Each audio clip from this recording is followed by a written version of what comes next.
Not yet. Now we're live. Okay. When one wasn't watching, I'm sorry. We didn't know we were in live. Okay. We didn't do last week, so we're going back 2 weeks ago, right? Mm-hmm. Yeah, we're going back, and I'm pretty sure we're at chapter 5, right? The beginning. I think we just did the first portion of chapter 5. Mm-hmm. Which So I think the first portion of I think just the first portion where we spoke about, we gave just thinking for a second, chapter 5. We were talking about, you're opening up in the meantime, the Yep, here we go. Amazing, yeah. So ups, I hope you're doing well.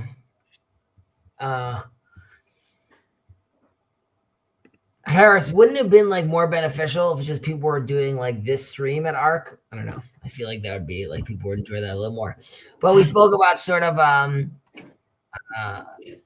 the difference between Jacobim Mugatu. Wow. What happened? This was scheduled for next week. It was a mistake, I guess. When I pushed it off last week. Really? I told Jacob we were streaming, and he said he was very astute. And he said that he realized that I scheduled it for next week. But we're here now. So we spoke a little about, if I'm just doing a little recap, one goal, multiple goals, just two goals. We said how two goals end up splitting someone, and there's one lofty goal. And we spoke about how all those goals, like the loftier the goal, the umbrella includes more things in it, right? If I'm just a fisherman, there's only certain things I'm going to focus on. But if my goal, right, if my summit, if the top of Mount Everest is God, right, on my way up, I'm going to get to all these little summits as well along the way. And we spoke about how do we, choosing this right goal. We spoke about, I think I mentioned the idea of a tachon and tanu, right? The idea of, we talk about medubakim be'yiratecha. We should be glued in awe of you and in fear of you. And the idea of gluing over there is basically like all these different experiments are all glued together and become one experience, one unified purpose ultimately. And I think Rav Kook talks about how that reverence of Hashem unifies our days ultimately, right? If we're looking at things all through like this continuum. And I think we gave the idea also of how we spoke about that while I have this one goal, right? That's not to say that, and in this one goal that encapsulates all things, you could come and say like, well, what do you mean, Chezi? What about problematic things, right? So then we come and gave the example of Yilta, right, from the Gemara, and how she wanted to experience all things, and I wanted blood, so you could have liver, and I have marrow prohibitions, and we have yibum, and showed that the Torah actually gives all aspects and allows people to experience everything in this world in the proper context and in the proper orientation, right? Lastly, she asks to have meat and milk together, and her husband barbecues for her cow udders, and by that she has the udders, which is milk, and she's getting the cow. And that was like the idea of Yilta. And then we got into the idea of, can you just scroll down for a second? You're opening up. And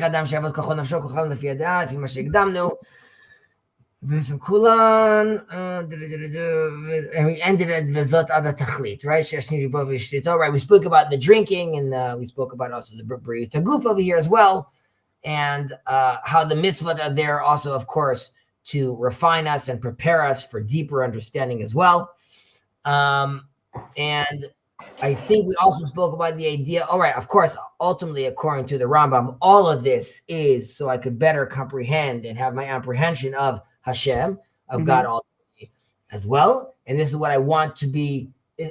This is, right, full comprehension of God is obviously impossible, right? But this has to go with our little summits, right? We're trying to attain knowledge, each according to his own capacity, ultimately, right, at the end of the day.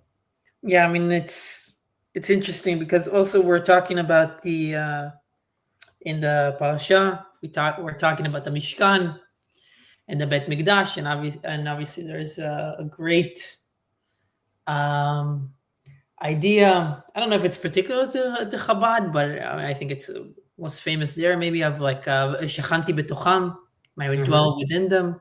Yep. And so it makes me always think about, and it kind of relates to what the Rambam says here about the vessel needs to be. I just want to point out to anyone hearing, you're talking about V'shachanti betocham. God is talking about inhabiting the tabernacle, yet he's speaking in plural, and we say from that, and the tabernacle is singular, and the idea is that it's not only that he's inside the tabernacle, rather the tabernacle is all of us, right? God is in us. Sorry, please go ahead. It's just Right. It's a beautiful teaching.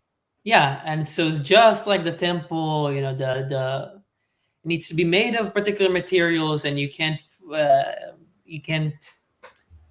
put into, and the sacrifices need to be of a certain degree or a certain kind, that they can't have blemishes and all those kind of things. Also, if we think of ourselves as a mishkan, as a dwelling place, as a vessel, like the Rambam talks about it, it also needs to be thought about, okay, we need to have it complete, it needs to be healthy, it needs to be this, right?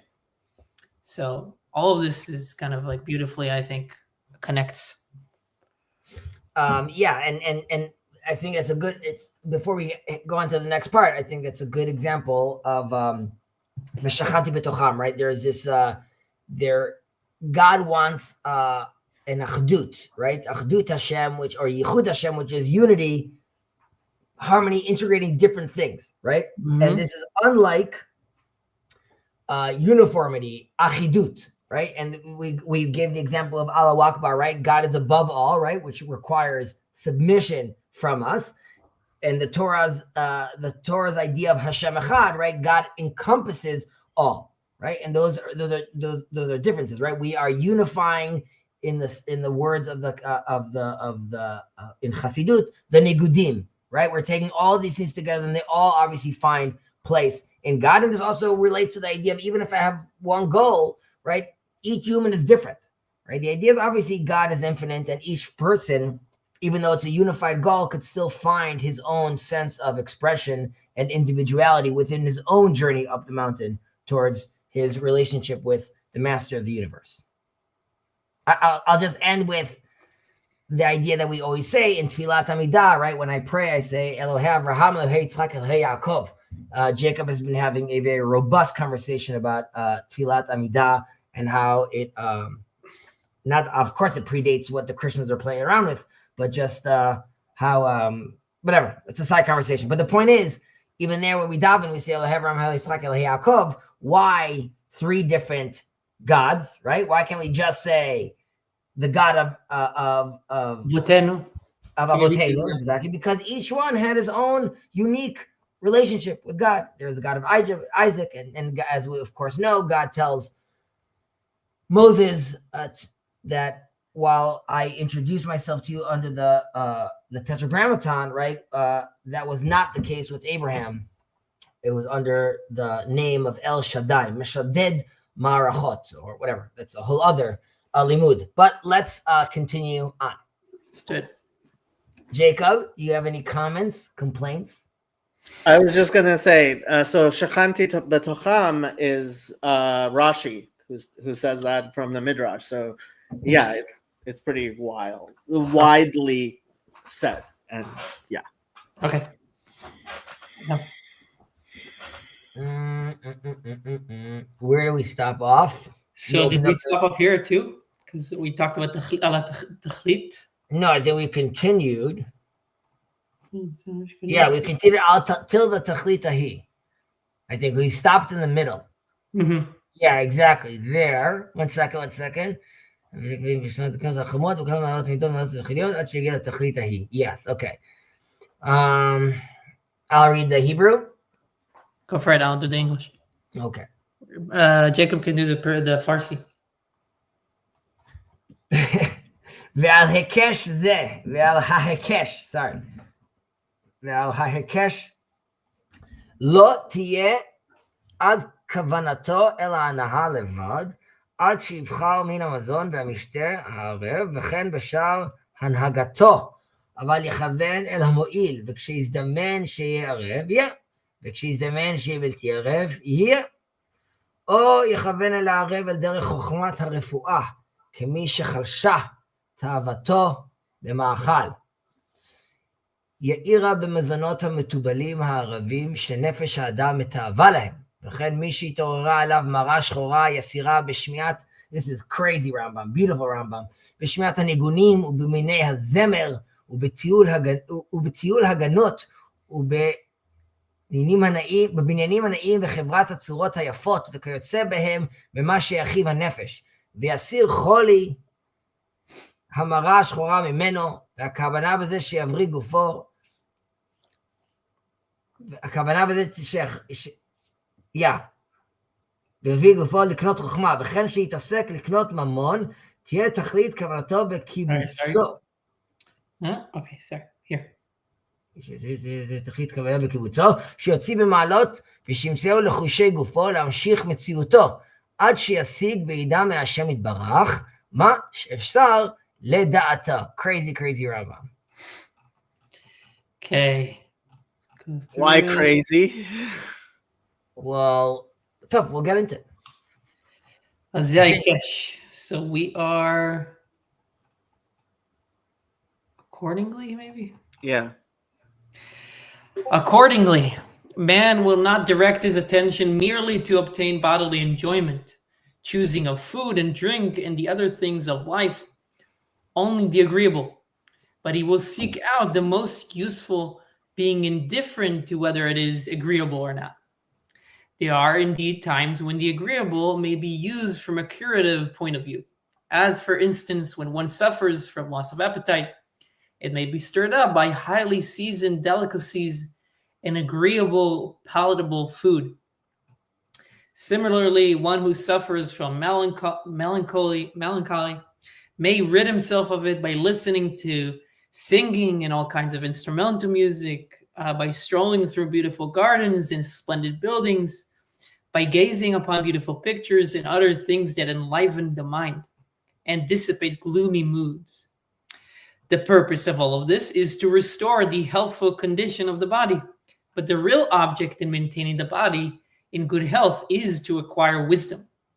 Likewise, in the pursuit of wealth, the main design in its acquisition should be to expand it for noble purposes and to employ it for the maintenance of the body and the preservation of life, so that its owner may obtain a knowledge of God insofar as it is vouchsafed unto man. Okay, so first off, like we were talking about this unified goal I have, right? And I have to ask, okay, so now that I have this unified goal, right, everything is aimed towards God ultimately, does that mean I need to really consider every single action I take? Like, this raisin brand, how is this related to God? And I mean, the answer is yes, because when we put on our shoes, socks or shoes, we put it already in a specific order, right? But one would ask, am I really supposed to think about all these things? Now, the answer is yes, but as you do these things all the time, they become instinctive, right? They become sort of second nature. So why it would seem like this is going to be so difficult to me to have this mindfulness app all the time about every decision I make, assuming you live a observant life, right? A lot of these things become second nature for you. And whether you're not living an observant life, I'm just saying all the kind of things that you, at some point, you keep on doing as part of your general repertoire, right? You get used to these things. Now, but before we dive again into what he was saying, we mentioned this in one of the earlier chapters. And while we're reading the Rambam, I just want to contrast this, right, to again, the idea of Kedusha with regards to Maimonides and the Ramchal, right? With how they see these things, right? So according to, and all these goals that Rambam is talking about over here, right? It's ultimately, this is like a balance, right? I need to get like this physical place and this emotional place, which allows me to get to like this higher wisdom.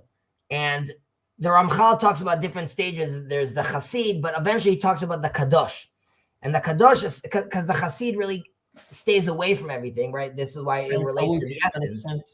He's fast. He does more sigufim, which he spoke about in chapter number 4, that Rambam says, like, one should be very careful about that. But the Kadosh, according to the Ramchal, that's someone that is like deeply connected and fully embraces everything, right? As in, he got to the place of the Chassid. He realized at some point that like he no longer needs to refrain from doing certain things to get to a higher level, Rather, he could fully embrace all aspects of life and live that higher level, right? So that's according to the Kadosh, and that's sort of part of the experience, is that I'm taking on all these things. It's not a means to an end. Either doing these things themselves are part of the experience. Again, so this is very different. Bringing holiness, right? Kadosh, in terms of like bringing holiness to everything, right? Something like that. Yes, there's this idea. If you look at the psukim of Yaakov and Esau, Jacob and Esau, right before the whole blessing mix-up. So Isaac is using words about the food. He tells Esau to get a kasher hafti, right? Make the foods that I love. Like he's talking about this is a very physical thing. And he talks about emshoch bni, right? That I'm going to pull him. And hakol kol Yaakov, right? The sound is like Jacob. And reach b'gadav, the smell of his clothing. So you can see over here that Isaac is fully, and we believe, of course, that Isaac is, one of the patriarchs. And of course, he's experiencing life in a very divine way. But if we read these verses over here, we see the way he's experiencing it, the taste of the food, kasher hafti, right? Food that I actually loved. We can see it's not just something that you eat for no reason, or according to the Ramchal, the way he would read these psukim is like loving these things and experiencing things and smelling your son and hugging your son. These are all part of the experience, right? These are not just to get to wisdom, but this is, of course, what we want. As we always try to do over here, try to make a synthesis between them. Or like, how do we see that Ramchal and the Rambam are actually speaking the same language? I'll just mention that, again, in the guide to the perplex, in the Moreh, the guide, right? Rambam talks about how only Moshe and the patriarchs reached this ultimate level of dvekut, right? How do you say dvekut in English, Jacob? Cleaving to God, right? So I always mix that up with clinging, but we're not being clingy with God. We're just cleaving to God. Well, no, it is clinging. It's the same thing. Davek literally, I mean, in modern Hebrew, it's glue, right? Mm-hmm. But davekut is, we attach ourselves to God. Right. So Rambam, in a classic Rambam move, says, why is Moses the ultimate person with dvekut, with clinging to God? Because it's Moses, right? Moses is the OG. I don't even have to explain it anymore because we know Rambam is obviously in Moses' corner, and that's understood why. But then we have asked about the patriarchs, right? They're clearly not in Moses' level. So how are we saying they reached this dvekut? So the Rambam, the guide to the perplex, and Jacob and I have spoken about this in the past about digging wells or maaseh avot siman lebanim, right? These are the archetypes.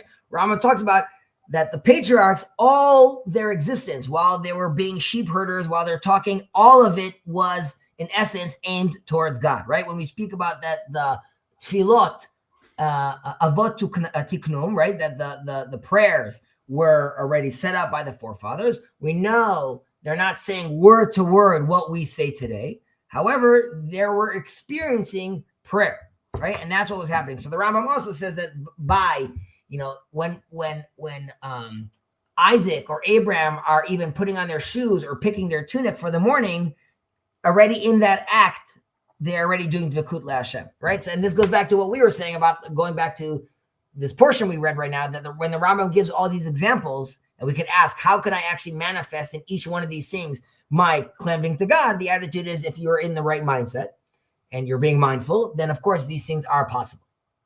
Right. So, I mean, is there any difference here? Because, I mean, the Rambam also says, yes, I mean, obviously you need to partake of different foods. I guess the emphasis that he puts here is whether it's palatable here in the guide or here in the Mishnah, in the Shemona Prakim, or in the guide. Here in the Shemona Prakim, right? The Shemona Prakim, Rambam he's more like eat food. Again, we're going to see, because he talks later on in the portion, he talks about the aesthetic as well, but. Right, but he says eat food, eat what you need, but he makes a distinction here for, I don't know if this is the right term, even though it sounds right, but like preservation. I'm thinking of preservation of energy, or using only the amount of force that you need, right? So it seems like he's saying something to the extent of, you don't need to put spices on the food if you can just eat it and then do your thing completely, fully, But if you need the salt or whatever, then go for it. Like if it's needed for you, then you can do it. But there seems to be that's the kind of distinction. Jacob, 1 second. I would agree with you. That is the difference. That's what he sounds here.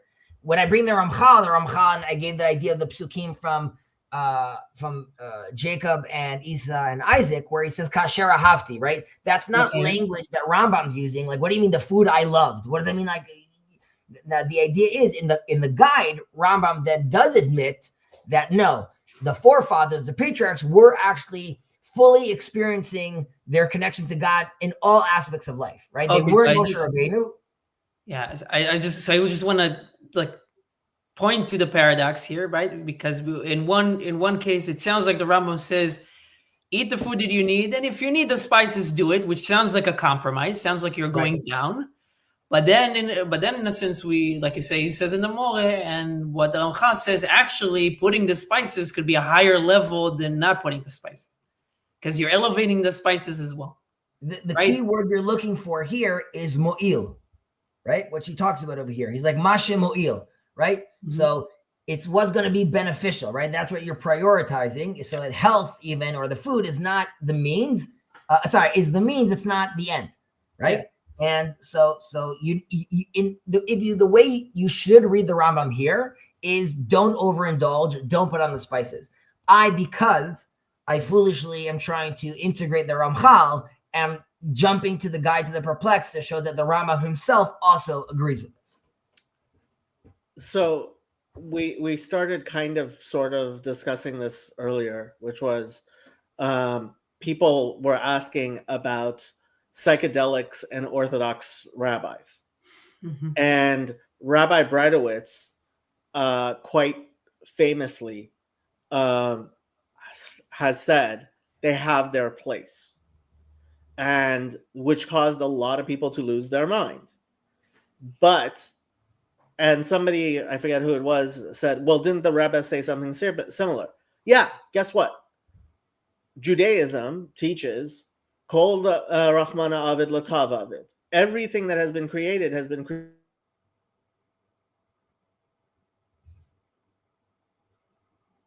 We lost Jacob, but he was giving us some of his. We lost you. Kol. Kol Rahmana Avid Latav Avid. Right? That everything that God has created, He has created for His reasons, and so. Everything has a reason for it. Everything has and I think ultimately the question becomes, is this the proper time for the proper thing, right? I think the Talmud calls Torah Sam, right? It says Samachayim, yes. Samachayim, but for the wrong purpose, it's Sam Hamavet, right? It's a medicine. Sam and I were talking about this on a more far out there topic, but we were talking about how, if according to Rav Kook, advancements of technology with regards to, let's say, longevity or whatever could potentially be interpreted as, Tchiyat HaMetim, that only works if the ideas around that and the people that are dealing with that are properly oriented, right? If you're a Silicon Valley bro, then you're dealing with necromancy, and then it's something horrible, right? It could be Samachayim, it could be Samamavet. It really depends, the proper orientation of this thing. I'm trying to think if we should dive into this right now about Binyanim and Na'im. Why I was saying it's sort of like crazy in a certain sense, because, right, Rambam is almost like, in a certain sense, he's addressing over here Marash Chora. He's addressing depression already, right? He's saying if someone's going to be over here in this, right? I just explained right now that you should create this balance and don't overindulge yourself. Having said all that, right? Now I'm dealing with someone that is depressed. So he gives these crazy options over here, right? He says, go listen to music, go take a walk, go look at beautiful architecture, right? So there's a sense where the Rambam here is sort of saying, like, yes, you could also connect through these things if necessary. And the reason I said it was crazy, Jacob, is because Rambam is known, there's a prohibition since the destruction of the temple not to listen to live music. And Rambam was very, very strict about this. Most rabbis decided to be like, no, you could listen to music. However, there are certain periods of time where we don't listen to music because of the destruction. But the reason these rabbis still mention not listening to live music during these periods is back to Maimonides, right? That's their source.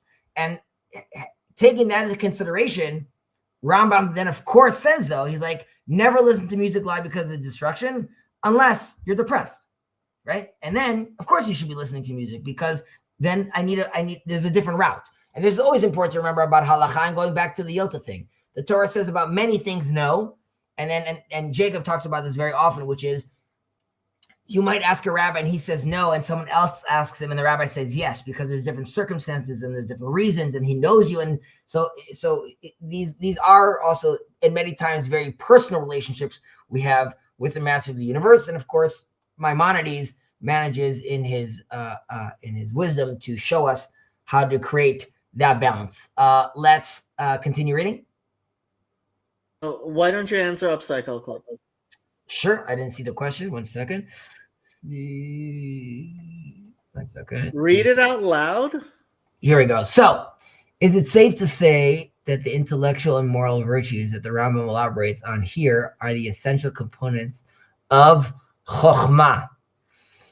The way the Rambam talks about it, yes. I mean, Chokhmah is also like, we're using it in Maimonides terms, right? We're not looking at Chokhmah right now from like a mystical tradition, but yes, so that would make sense. Ultimately, again, remember where we're reading in the Shemona Prakim, this connects back to the nefesh, to the life force, and the life force experiencing Chokhmah together returns back to part of the divine intellect. And as we gave an example, all we have is a little droplet, right? Which is mirroring a little from the divine.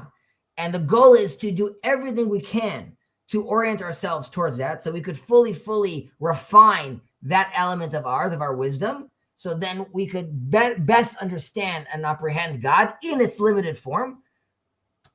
And if we do that successfully in the world to come, right, according to Maimonides, we are in the closer ring, right? We are experiencing more of the radiance because we've created a vessel that could accept more of the radiance. Unlike the Kabbalists, which will say, if Maimonides says you have this divine spark, but you could squander it, right? If you don't expand the vessel, when you die, it's lights out. The Kabbalists will come and say, even if you, at some point, you're tethered to eternity. So there's always a connection to eternity. Jacob, do you want to add something? I mean, I've barely read through the Shemona Prakim. I would just say I think Rambam in general wouldn't say anything is an essential component of Chokhmah, and that's why I wanted you to answer it. Why would you say he's not saying anything is an essential component of Chokhmah? Because he would say that whatever is necessary to get there is necessary to get there, but like that you have to. I'm not sure like which intellectual and moral virtues exactly are you talking about. I think what he's saying, as best I can tell, is there is like knowledge of God, which we strive towards, and each person has to do that which is necessary in order to get himself towards that. And so I didn't like the point of like, these are essential components. Okay, I get you. However, as we see when we're going to move on right now, Rambam does delineate between metaphysics and medicine to carpentry and other things, because he says, while you could use, well, let's get into it. Are we in the next spot? Yeah. Okay. ועל היקש, ועל זה ההיקש יש למלאכת הרפואות מבוא גדול מאוד במעלות השכליות, בעמידות ובידיעת השם יתברך. Right? So here he's giving it there's a hierarchy to these things. ובהגיע להצלחה האמיתית, ויהיה לימודיה ובקשתה עבודה מן העבודות הגדולות, ולא תהיה אז כהריגה וכנגרות. כי בה נשאר פעולותינו וישוב פעולות אנושיות מביאות אל מעלות האמיתיות. כי האדם שיבוא ויאכל מזון ערב אל החך, טוב הריח שנפש האדם מתהווה לו, והוא מזיק לו.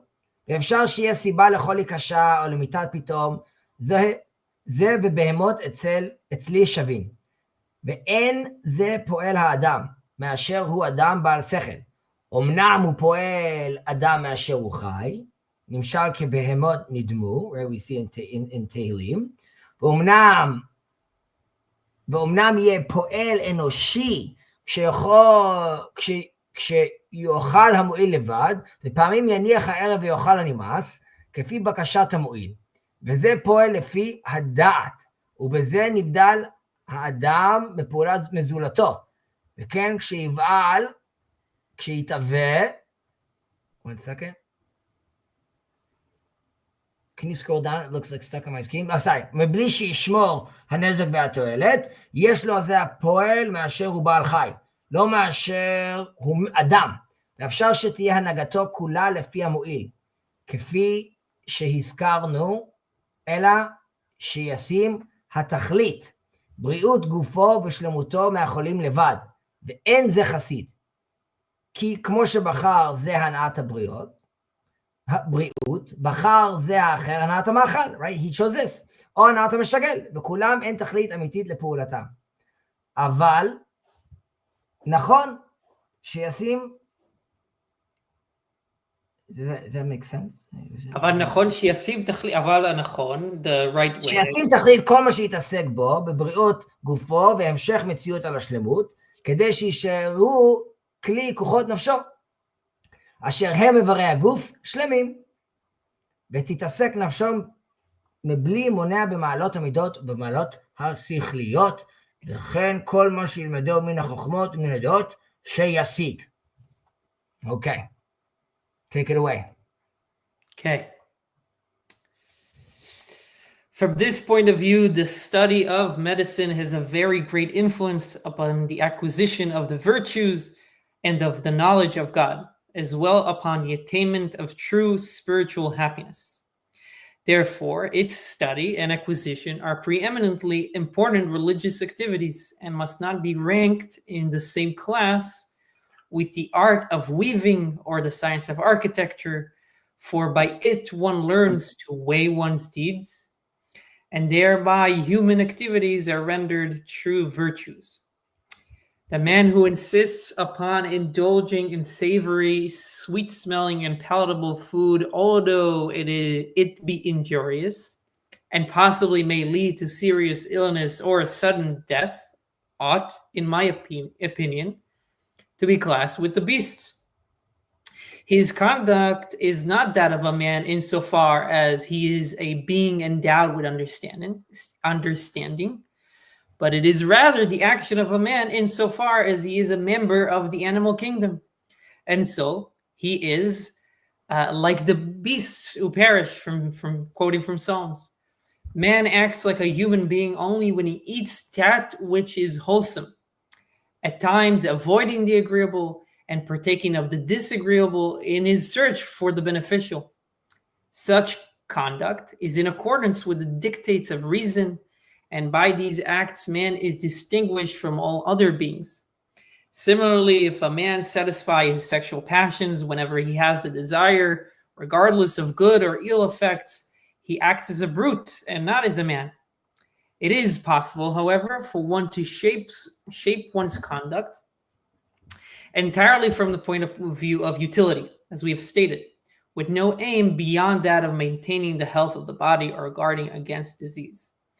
Such a man does not deserve to be called virtuous, for just as he strives for the enjoyment of good health, another like him may have as his aim the gratification of eating or of sexual intercourse, none of which action leads towards the true goal. The real duty of man is that in adopting whatever measures he may partake for his well-being and the preservation of his existence in good health, he should do so with the object of maintaining a perfect condition of the instruments of the soul, which are the limbs of the body, so that his soul may be unhampered and he may busy himself in acquiring the moral and mental virtues. So it is with all the sciences and knowledge man may learn. So this answers, and this is what I was talking about, Jacob, which answers Harris's question, which is, yes, assuming everything's done with proper orientation, all the things you do if you need to, Rambam says, right? If you need to listen to music, you need to go swimming, you need to dance, you need to this, you need to that, great.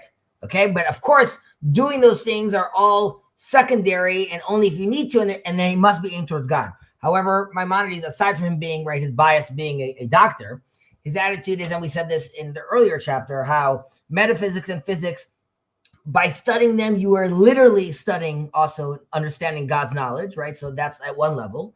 And then in medicine, by taking care of your body, right? And you could add in medicine also sort of, I would say in today's day and age, like also mental health, psychology, is knowing how to know myself and create a better balance. So that also would be closer towards the chokhmah, because that is allowing me sort of to look at the world.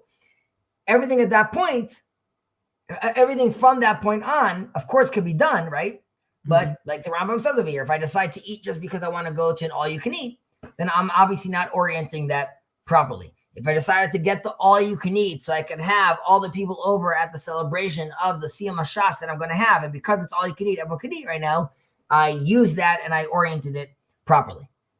So that's just my point about Jacob, and it's not clear how Harris said it over here. So that to say that the intellectual and moral virtues that the Rambam elaborates on here are the essential components. So I would say the metaphysics, physics, sciences, medicines, those are the essential components.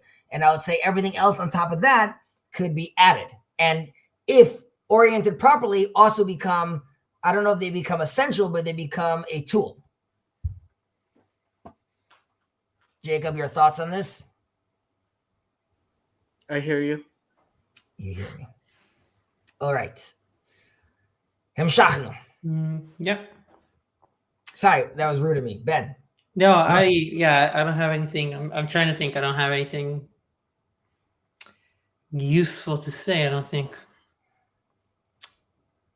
Seems pretty straightforward for now. I mean, I think we would agree, and I mean, again, Rambam sort of, when we're reading this, we're sort of reading laboratory conditions, right? Mm-hmm. Which is like, you're talking to that guy who's the Rambam, who's also a doctor, right? So you have to ask yourself, like, how much room could he have given the artists, right? And that's not to say that an artist or someone composing music is not reaching some sort of divine level of connection, and he's connecting through it. But I would say, generally speaking, right, you would agree, I think, that there's a difference between me reading a book about plaster, right, and how quickly it dries, to me reading a book about Schrodinger's cat, are going to lead towards different understandings of the world and appreciation of God. Yeah, so what I'm getting from this is actually, maybe it's slightly different, or maybe I'm just thinking in different metaphors or examples to make this too political, but this is like bureaucracy. This is you have bureaucracy on one side, and then you have a functioning system on the other side, right? So the system might have your goal needs to be higher than the system, right? It needs to be higher than the body itself. The body is a tool for something specific. So yes, you need to maintain the body to an extent, but the goal of maintaining the body is towards that higher goal, right? Which is what you mentioned, Chezi, right? It encompasses, it's the top level. Otherwise, the goals of the system itself can, in a sense, just go into this feedback loop that creates whatever bureaucracy, cancer, whatever it might be, addiction, all those different things that you can call it, that just optimizes itself without considering the complete ecosystem. So this is to me, that's kind of like what I see him pointing out here, right? Right. And the idea is, right, the more lofty the goal, right, the umbrella covers more things, which should be, it should be easier for you, right? If the goal is God, right, then I could even bring Jenga, right? I could somehow connect Jenga, playing with my son. I'm connecting it back to the God. Now, not only that you can bring things that you might not have considered, but also that whatever you bring is oriented not to its own demise, but is oriented towards something that's actually going to move it in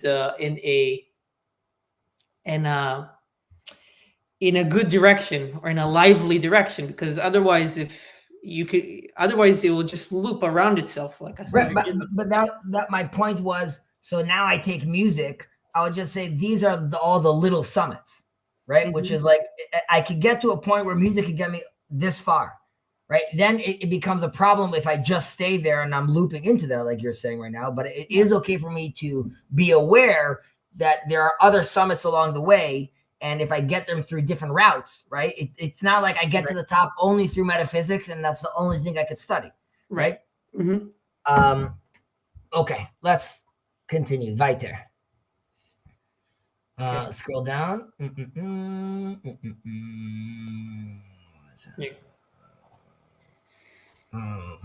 Mashu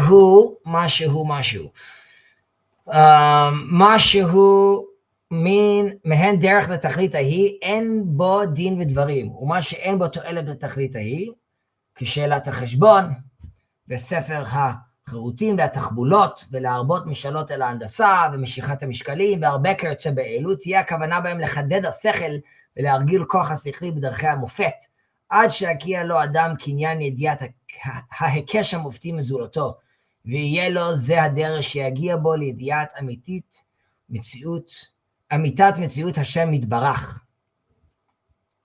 Should we continue or? No, do that. It's up there. Concerning those which lead directly to this goal, there is naturally no question. But such subjects such as mathematics, the study of conic sections, mechanics, the problems of geometry, hydraulics, and many others of a similar nature, which do not tend directly towards that goal, those should be studied for the purpose of sharpening the mind and training the mental faculties by scientific investigations, so that man may acquire intellectual ability to distinguish demonstrative proofs from others, whereby he will be enabled to comprehend the essence of God. Right. So I would just mention over here. So like, you could be the best scientist in the world, right? Again, as far as Maimonides, all that's a means to an end, right? Because like, it's great that you cure cancer, but ideally by doing so, you also understood more about the world and more about logic. And now you can understand God better, ultimately, right? That's a very, very, of course, important for Maimonides, right? And as he mentions, like specifically these disciplines, right? And unlike sewing and carpentry, this allows me to distinguish between true and false, right? This really allows me to like prepare my mind with how I'm looking at things, and by honing these faculties, right? These logical faculties, I then will be more equipped to study the more profound elements ultimately. So I think this also really focuses back to Harris's question, which is like there's a core that where you should be studying, and all that's going towards that goal. I should mention over here, because in a certain sense he's referencing the Seder Limud, right? And he talks about this in the Guide to the Perplexed. And we spoke about this a little with maybe 2 weeks ago, where I gave the example of the palace, right? The famous example in the guide. There's people that don't even know that they know there's a king. They have no idea where the palace is. And then there's people that are on the outer gardens, and the people that are by the wall, and there are people that are in the wall, all in the vestibule, and very few people are next to God himself. And the idea that Maimonides is giving is also that you can't jump into study the metaphysics, right? You can't jump into the Pardes, right? There's Pshat, Drash, Rar, Sod. You have to learn things in a certain order. and first you learn the aleph bet, and so on and so forth. However, what I did mention, which is, and again, before I learned the nistar, the hidden, I learned the nigleaned. That I would mention though that in today's generation, and this is not what the Rambam's talking about, obviously, this is just personally Chezi. I believe that while there's been a yeridat dorot, which a lessering of the generations, dwindling. How would you say that, Jacob? Yeridat dorot. Did we lose Jacob? We lost Jacob. Got it.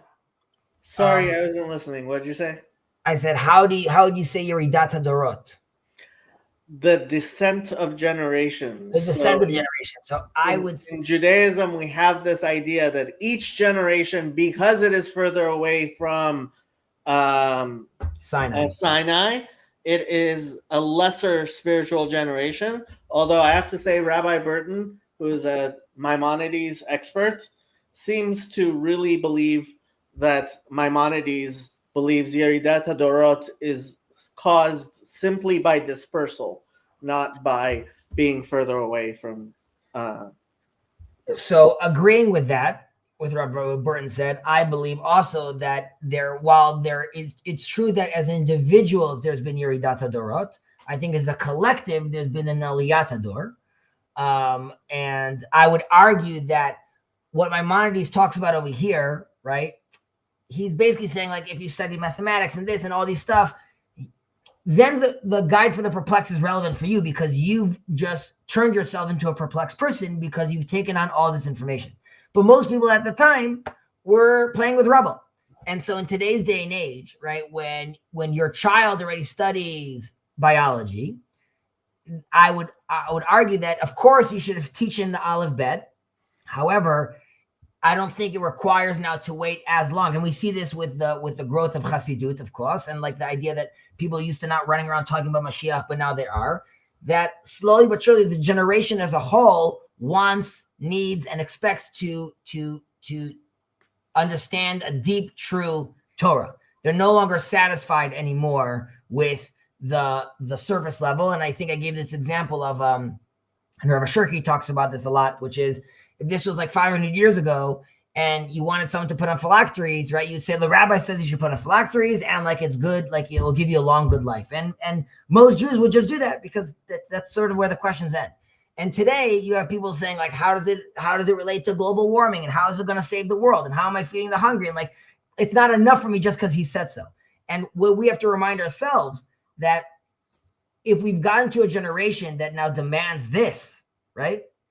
Then we need to show them how, well, in the phylacteries, aside from its shape that's already showing orientation, not locked in a loop, but rather has orientation upwards, also you have parchment inside. And the parchment inside talks about the people of Israel, the Israelites leaving Egypt, and redemption and freedom. And that idea that was told to the world is there to remind us that there is enough food in the world for everyone. And we have to stop thinking about hate. And putting on the phylacteries is the idea to be mindful of who the master of the universe is and what is very important. And we have to, those were answers that we didn't give people 500 years ago because the guy didn't know how to read necessarily. But today's day and age, I think we are in a place where we should not necessarily change the order of learning, but be more open to tweaks, changes, and expanding and teaching more of the nistar. Again, that's personally this is where Jacob will mention his favorite metaphor or analogy from the Rambam from Pirkei Avot about the child and the candy, right? But yeah, Jacob, you're allowed to go ahead. It's a safe space. I mean, anybody who's listening probably has already read it, and if they haven't read it, they should go read it inside. Chapter 10 of Sanhedrin, commentary on the Mishnah by Maimonides. Any thoughts? I know you got to bust out in 2 minutes. 4 minutes. 4 minutes. Okay. So what's the next thing? Aloneness says, not gonna lie, I'm not a fan for giving reasons for mitzvot. Okay, so talk to someone that wrote a book called Tamei Mitzvot. What a fool. So yeah. Colonimus, I like Colonimus. I think he needs to get over his camera shyness and start giving shiurim on the Satmar Rebbe's Torah every once in a while. Ken Yerbu. I mean, this is actually the Satmar Rebbe. One second, I'm putting a pause on our Rambam learning. We will continue. Where are we? Okay, the center. And thank you, Ben. The Satmar, why did that come up? I was talking to a rabbi in England. This rabbi in England, I was part of his Chabura. Yosef was part of his Chabura as well. It was loosely also connected to Zevi, Slavin. But this rabbi also wanted to get involved with the B'nai Noach community. And he had a conversation today with not Rav Shirker, but with Rav Goldberg. And I wanted to know, I followed up, how did it go? He said it didn't go so well. And I was like, I mean, he was lovely and it was amazing. But Rav Goldberg said that when they were reaching out to the Batei Din and the rabbis in England, some of them were, didn't want to hear about it. And it was as if, I gave him an example, it's as if you talk to people about Noahides, it's as if you're asking them really like, so what kind of curtains are we going to put into the third temple? And they're like, what is this conversation even talking about? You're talking to me about like Torah that is not even relevant. And I would talk to Colonimus and say that, number one, it's very important for one to try to identify in the other and see himself in the other, right? And that's why I very much appreciate when Jacob grills me for not taking Rav seriously enough, or nevertheless, it's not that I'm walking around saying I don't know who that person is. And that's why I would argue for Colonimus that like the next step is being engaged in the conversation, and at the very least knowing that it's L'Shem Shamayim, and engage, be in there, be part of a growing, living Torah. Don't be static. That's my advice to Colonimus. But I was challenging on the Satmar, and that's why it just came up, because I was telling this guy, which is while I want to understand where my opponents are coming from, at the end of the day, it gets difficult if people are not willing to converse, right? If people are not willing to actually explain themselves and make sure that their ideas are clear, it's very hard to then, you don't want to have like straw men ultimately. But Ben, we'll release you. Thank you very much. I appreciate the learning. See you next week. Jacobi Mugatu. Should we do another reading of Rav Melamed? No, Chezi. I can't do that. Okay, so I'm willing to share this stream. I'm letting you use my StreamYard, and I'm fine with that. Hey. Okay, I share. Jacob.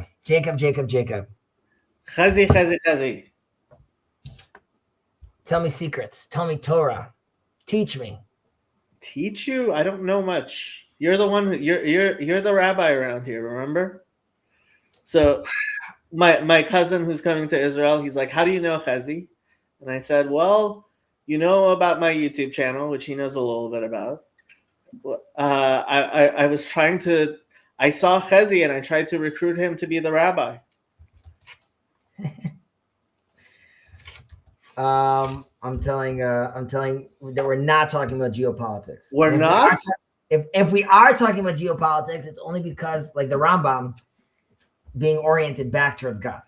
Ultimately, it's not like ugly geopolitics. So Yoav did Chesed ve'emet with me on my stream. By the way, you can stream multiple streams onto my channel simultaneously.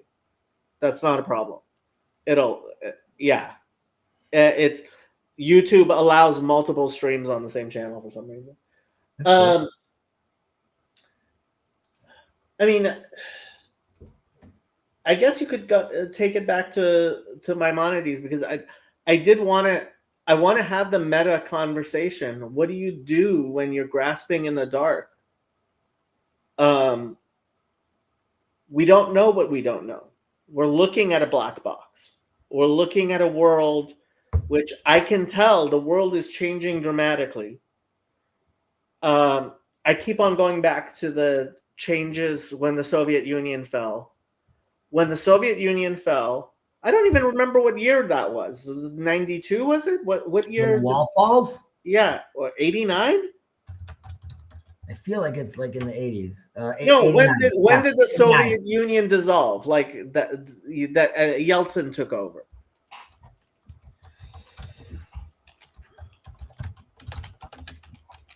'91. 91, right? So that was a huge Yoav. Shalom Aleichem.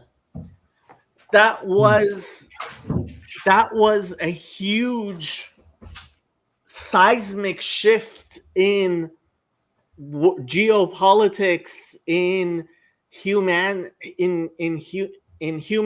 civilization, in everything, right? Yet it had, like, it didn't change. It wasn't the end of history. And Francis Fukuyama, like, he's known for being wrong about that, right? I feel about what? About it being the end of history? Yeah, he wrote a book, The End of History, saying, his history, and it was. I mean, there were a lot of people, and I keep on flashing back to Obama saying to Mitt Romney, the 80s called, they wanted their foreign policy back, right? Yeah. I believe that the shift, what has been going on over the past month, is similar to the falling of the Soviet Union. At the same time, I want to be perfectly clear that, like, the falling of the Soviet Union didn't really change the world all that much. It really didn't. I mean, where do you start first of all, you say, like, it wasn't the end of history. I don't know, if you're looking at it in the eyes of Alpaim Shnot Tohu, Alpaim Shnot Torah, Alpaim Shnot Mashiach, we're at changing times, at rapidly changing times. And then also, the Russia you know today is a result of the fall of the Soviet Union, right? And that, you could pull that all the way back to the Big Bang, obviously, but you have to see, like, these. What is another fan that there are unsecondary Jews because they say his son used to tell. I mean, he's right. The number of adults being circumcised in Israel is huge, and has been for several years. Like, it changed the character of Israel. It changed a lot of things. Well, yeah, Israel. I mean, Israel taking on. All of us were giving different dates. Like, we didn't even remember what year it was. Israel, I mean, that was a huge change for Israel's demographic, right? Because it took on 1 million Russians. That was a huge change, obviously. The world economy changed dramatically, militarily. I know, but this is why it's scary, because, like, I want to say, as we get closer to Esther, right? Right? Like, this is your moment to shine. I don't know whose moment is it to shine right now, and I don't know if they have a Mordechai pointing it out to them. I've become less and less of a fan of the great man theory of history. It's not, I don't believe in individuals. Like, Trump tried, I mean, he won in 2016. He tried to walk into Washington, D.C. He didn't have the crew that he does now. But those are individuals. You could be like, you're saying there's a group, but Elon Musk is Elon Musk, right? And him seeing Donald Trump. But Elon Musk isn't an individual. He has crews. He's brought tens of people, dozens of people, if not hundreds of people with him to do what he does. Yoav, Yep. Tachkim Lanu. Okay, let's go back from the top to the bottom. About the Russian immigrations, I was there when it happened in the Israeli high-tech, and it saved Israeli high-tech because Israeli high-tech was built on top of the Yekes, the Jews from Germany, that brought discipline and precision. Also was built on top of stuff we learned from the British Army while they were here. The Yekes were dying out. That generation of Jews immigrating to Israel from Germany just died out. And we were becoming increasingly more Oriental. And then we had an influx of very talented immigrants from Europe, bringing back the European tradition of doing business, which means I will have we will accept a junior engineer coming. I mean, new immigrants hardly knowing the language, coming to our factory with no position at all, because there was actually nothing we could have done with him. But he will dress with a suit and a tie, because he was giving us a message. I will be somebody one day, and treat me like that. Hold on, you're not allowed to wear a tie in Israel, I thought. I wore a suit and tie for years. Also, till COVID, basically, almost every day. Well, you do if you are new immigrants and you haven't really adjusted. But by the time you have adjusted, the society has adjusted to you. Well, yeah. Jacob, I have a double-breasted suit that I don't wear too much often, because I feel like if I do, people will just assume I'm the president or something. It's just it's too fancy for Israel. You know what I mean? You go to an Israeli wedding. Everybody's wearing flip-flops. Yeah, it definitely was the case, and there's definitely weddings you're going to find that. Obviously, in Tel Aviv and other places. Listen, Israel's sense of style and architecture is like a weird mix of the Middle East, Europe. It's not good. It's not great. There's much we could still learn. But Jacob, back to the larger question of and what I mentioned in the last stream, which is, I think there's too many moving parts for anyone to read the map right now. There's just there's so many moving parts, and you're both living in a world that is increasingly more transparent with regards to, let's say, we find the text messages that the congressman sent. On the other hand, it's also pushing people to be playing, I think, more games behind more closed doors, because they realize that if everything becomes a headline, you can't do anything, right? And you have to think about it. It's a headline when Elon Musk raises his hand a certain way. It's a headline if he brought his kid to the thing. It's a headline what colors. So it's, I think on one hand, we're demanding more transparency, the 3-hour podcast candidate. On the other hand, we might be forcing ourselves into knowing less because of this. That makes sense? Yeah, I want to break back to the discussion of the Rambam. And sure. He was talking about two professions, medicine and engineering. About medicine, what I can say, that it's not a science and not engineering, it's an art. But that is his profession, I will not comment about it. And then he talks a lot about engineering, and I found it extremely interesting, because he claims that through the study of algebra, engineering, mathematics, algebra and geometry, you can come to know God better or get yourself equipped to know God better, which means somehow God is subject to this discipline. And the question is, can God make 2 + 2 be 5?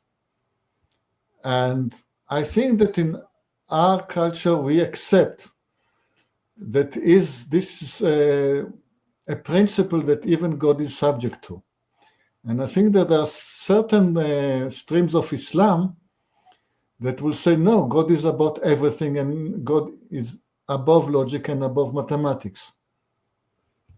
Which God? Are you talking about Elohim or are you talking about the Tetragrammaton?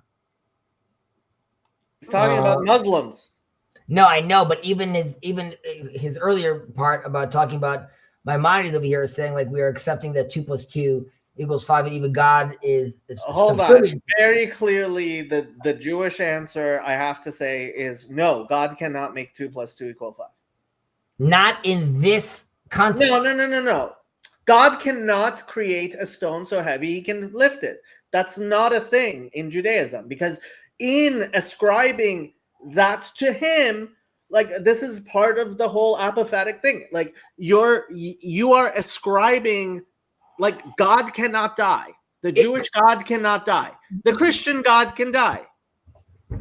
Yes, but Jacob, when you say he can't, right, you're saying that only within, because we're humans thinking like humans and talking to humans in the human realm.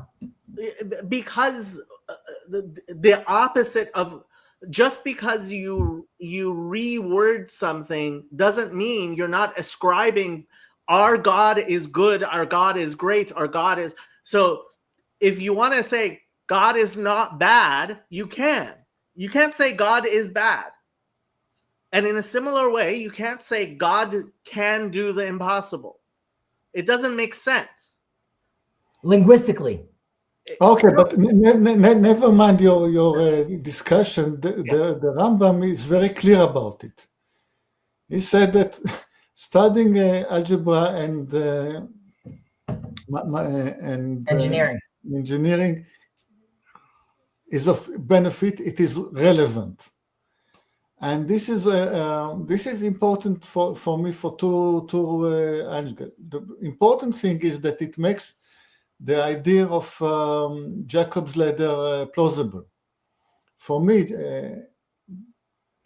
all of religion is symbolized by Jacob's ladder, and Jacob's ladder is a mathematical process in my eyes, and nothing will make sense to me without this connection.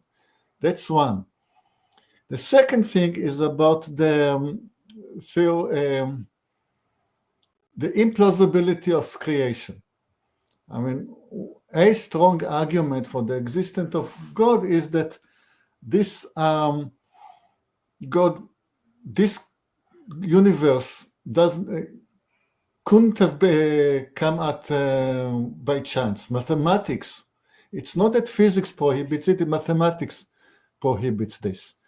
And I listened to a discussion between a religious person and an atheist on this subject, and the atheist, lacking anything else to say, escaped to that issue. Well, you say that this universe is a mathematical impossibility. Well, doesn't it say that God is enforcing mathematics upon himself, that God is subject to the rules of mathematics? And by way, that was a way of escaping the inevitable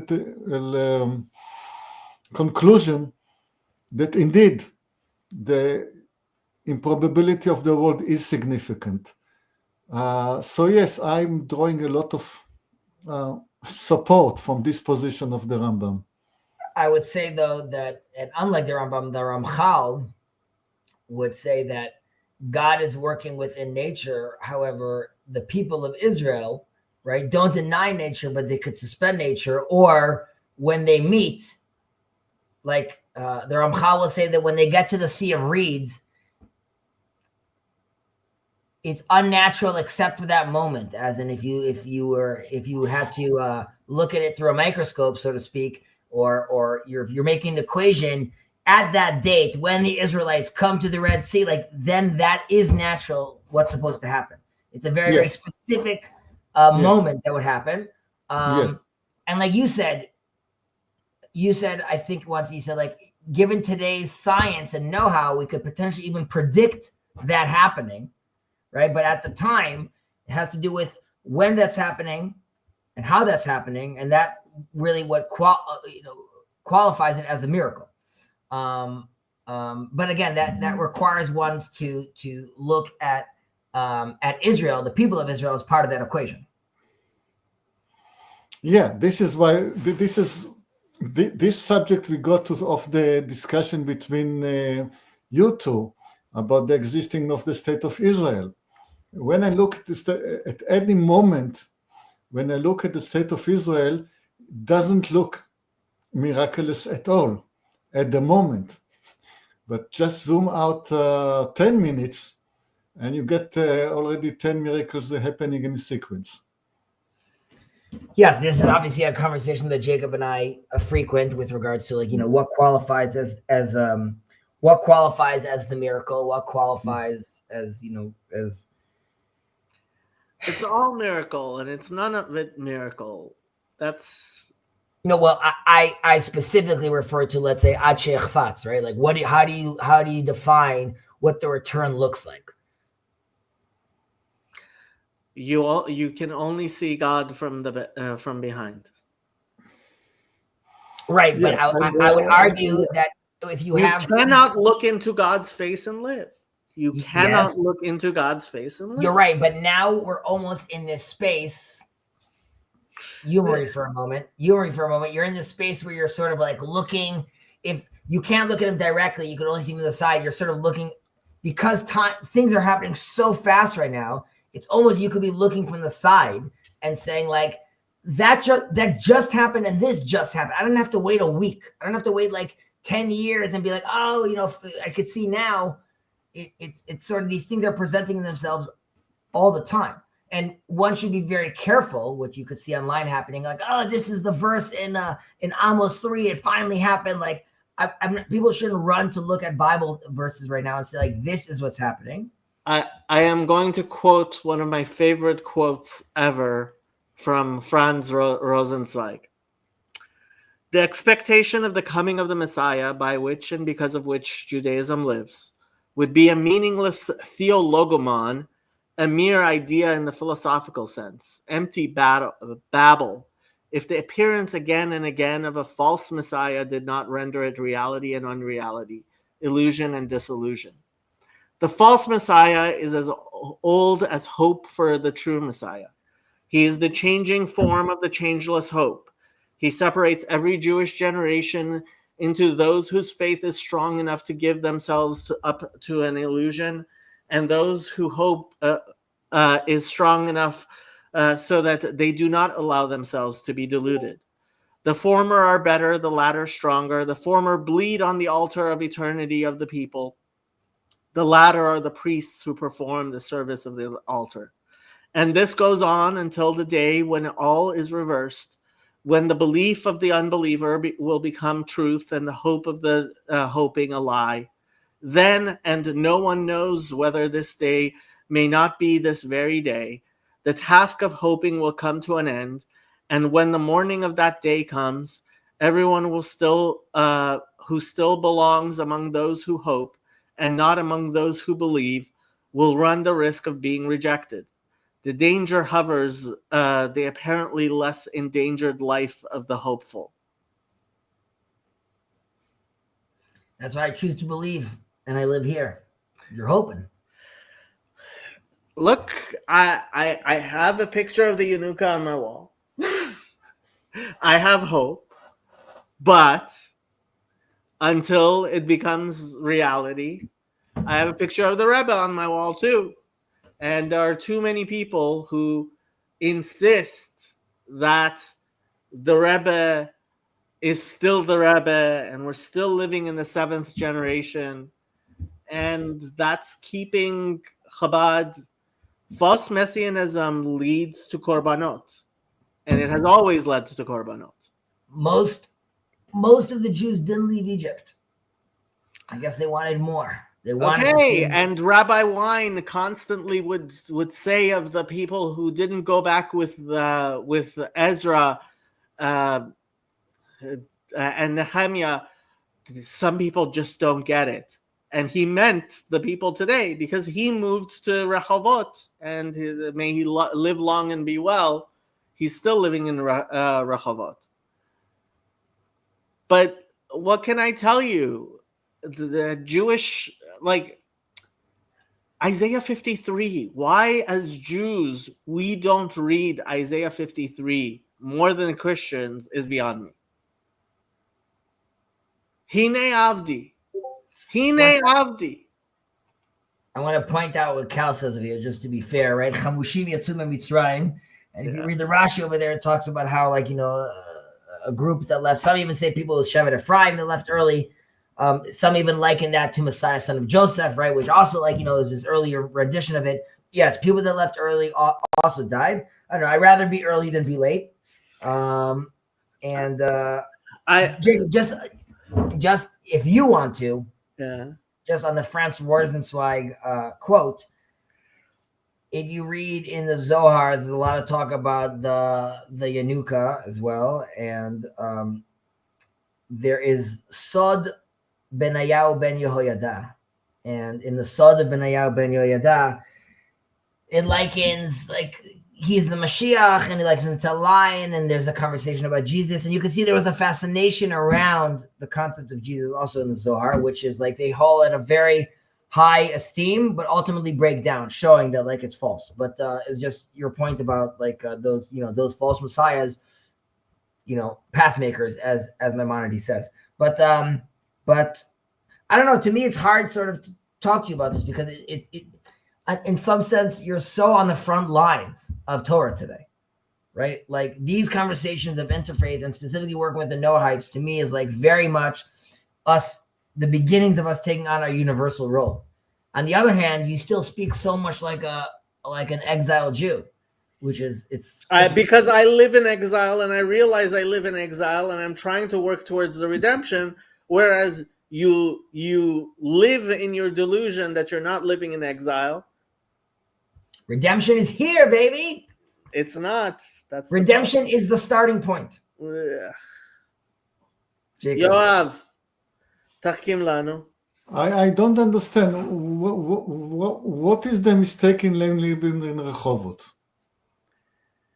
There's no mistake. Rabbi Wein, who am I to Fine. Rabbi Wein is Rabbi Wein. Who am I to speak anything about Rabbi Wein? Fine. I mean, one lives in Rehovot. Whether the Messiah will come or will not come, one lives in Rehovot. It's a practical issue. But why? Yeah, and frankly, if I would love to move to Jerusalem, I would love to live in Tzfat or whatever. And frankly, let's face it, the idea of telehealth and me becoming a clinical social worker, there's plenty of people who live in Israel and they provide telehealth to people in the United States and make a good living, and that would be nice. But I have my family here. I have my community here. I have Andrew and Trey and Elijah. You're right. Aliyah is not for everyone. It's just for Jews, and so look, I look at the line in Ezekiel that says 10 men of every language will grab onto the kanaf of the beged of a Jew and say, we will go with you because we have heard God is with you. And I think how nice it would be if there was somebody like Chezi in Los Angeles for people to hold on to his tzitzit, because I don't wear tzitzit. I'm a goy. Chas.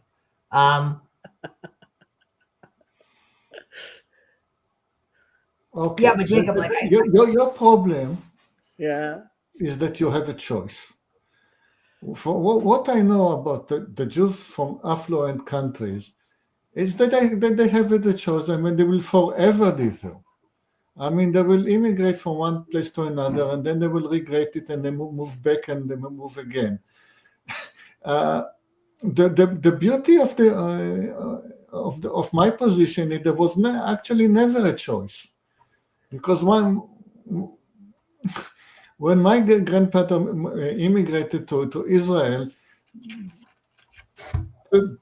that was clearly the no way back. Do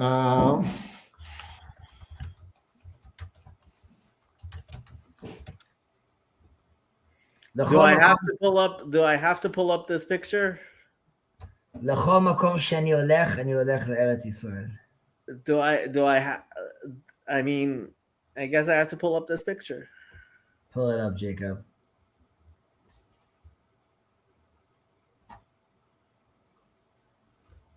As in showing what? That living here means like you're risking getting killed?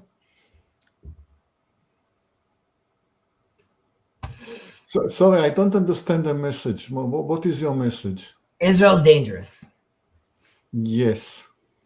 And it's more dangerous than living in Los Angeles. Eretz Yisrael niknet b'yisurim. I'm down. Nick,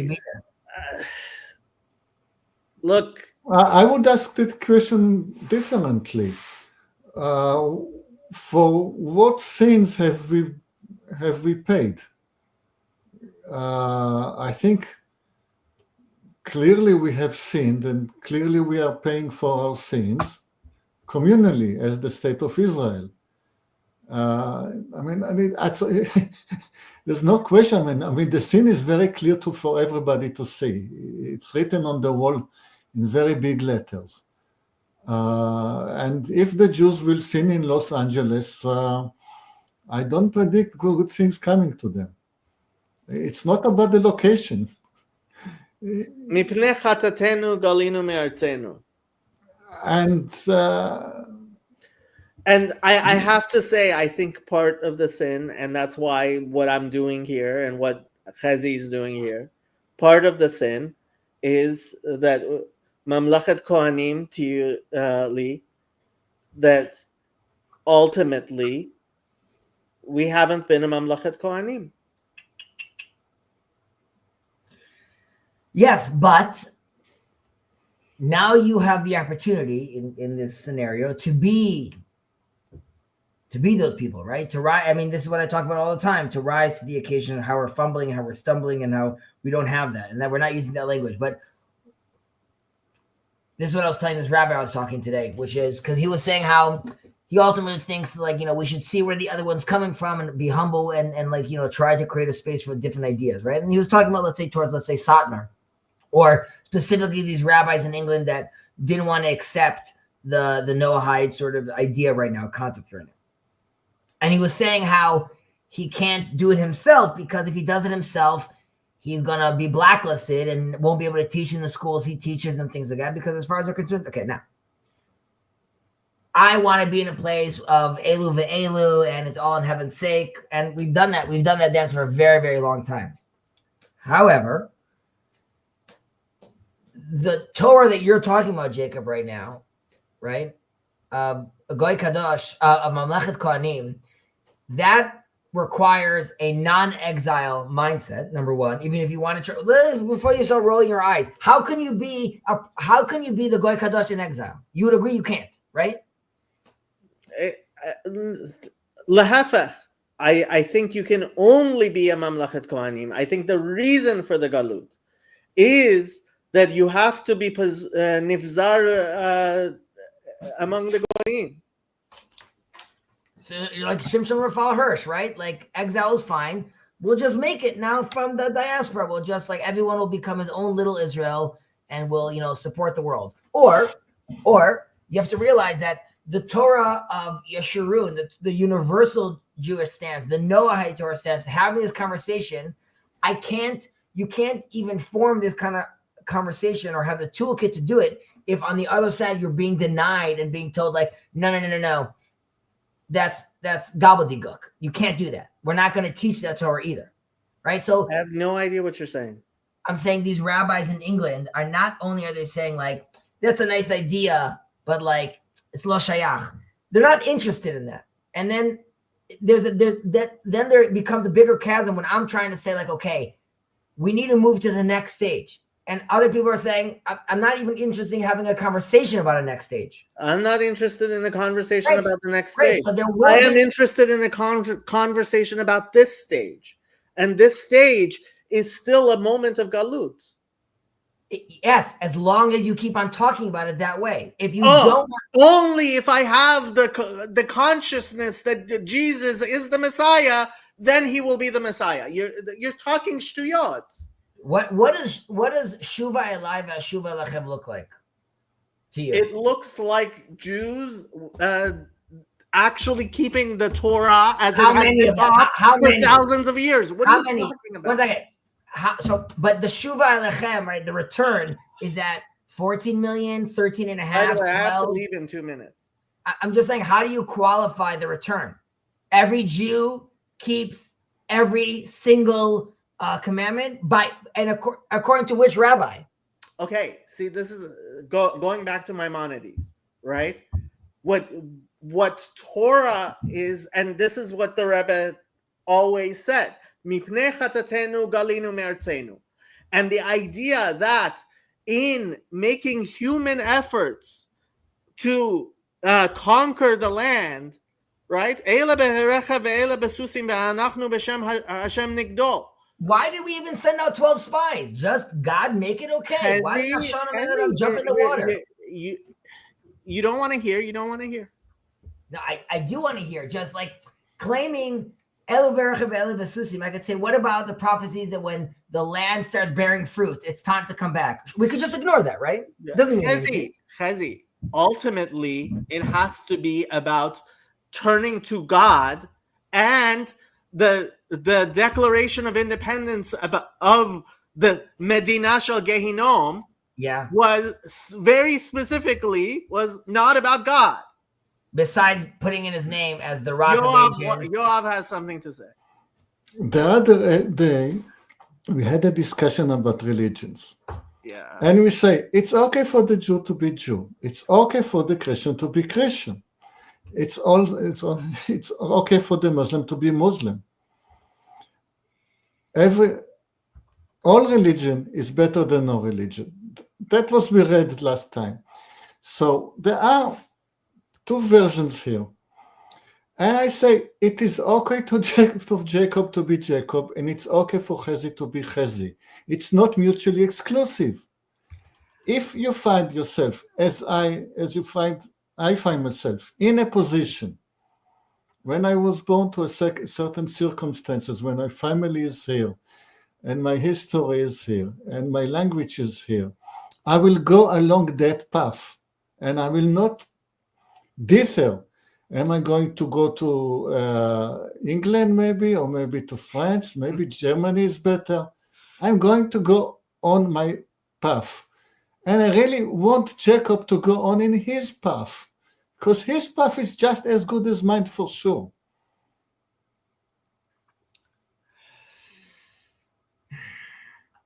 I mean, what's a bad path, Yoav? There are bad paths. No path is the bad path. There are bad paths. No. I have ugliest things to say about the bad path, but I'm just not going to say. Okay, them. you guys talk. I'll be back later. No, I'm not going to say it so that you can close down the shop. I'll close down in a second, but I just want to mention, because Jacob is not liking.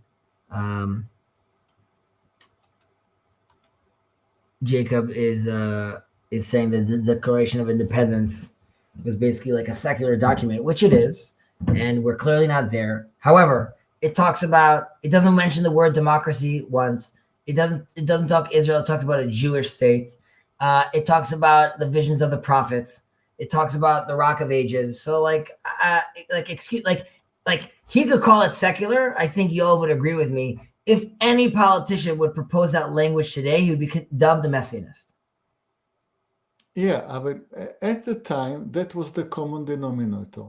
Okay, this is its only merit. It might be a lot finding the common denominator. But that's the only value in that document, that at least at that time it managed to capture a consensus.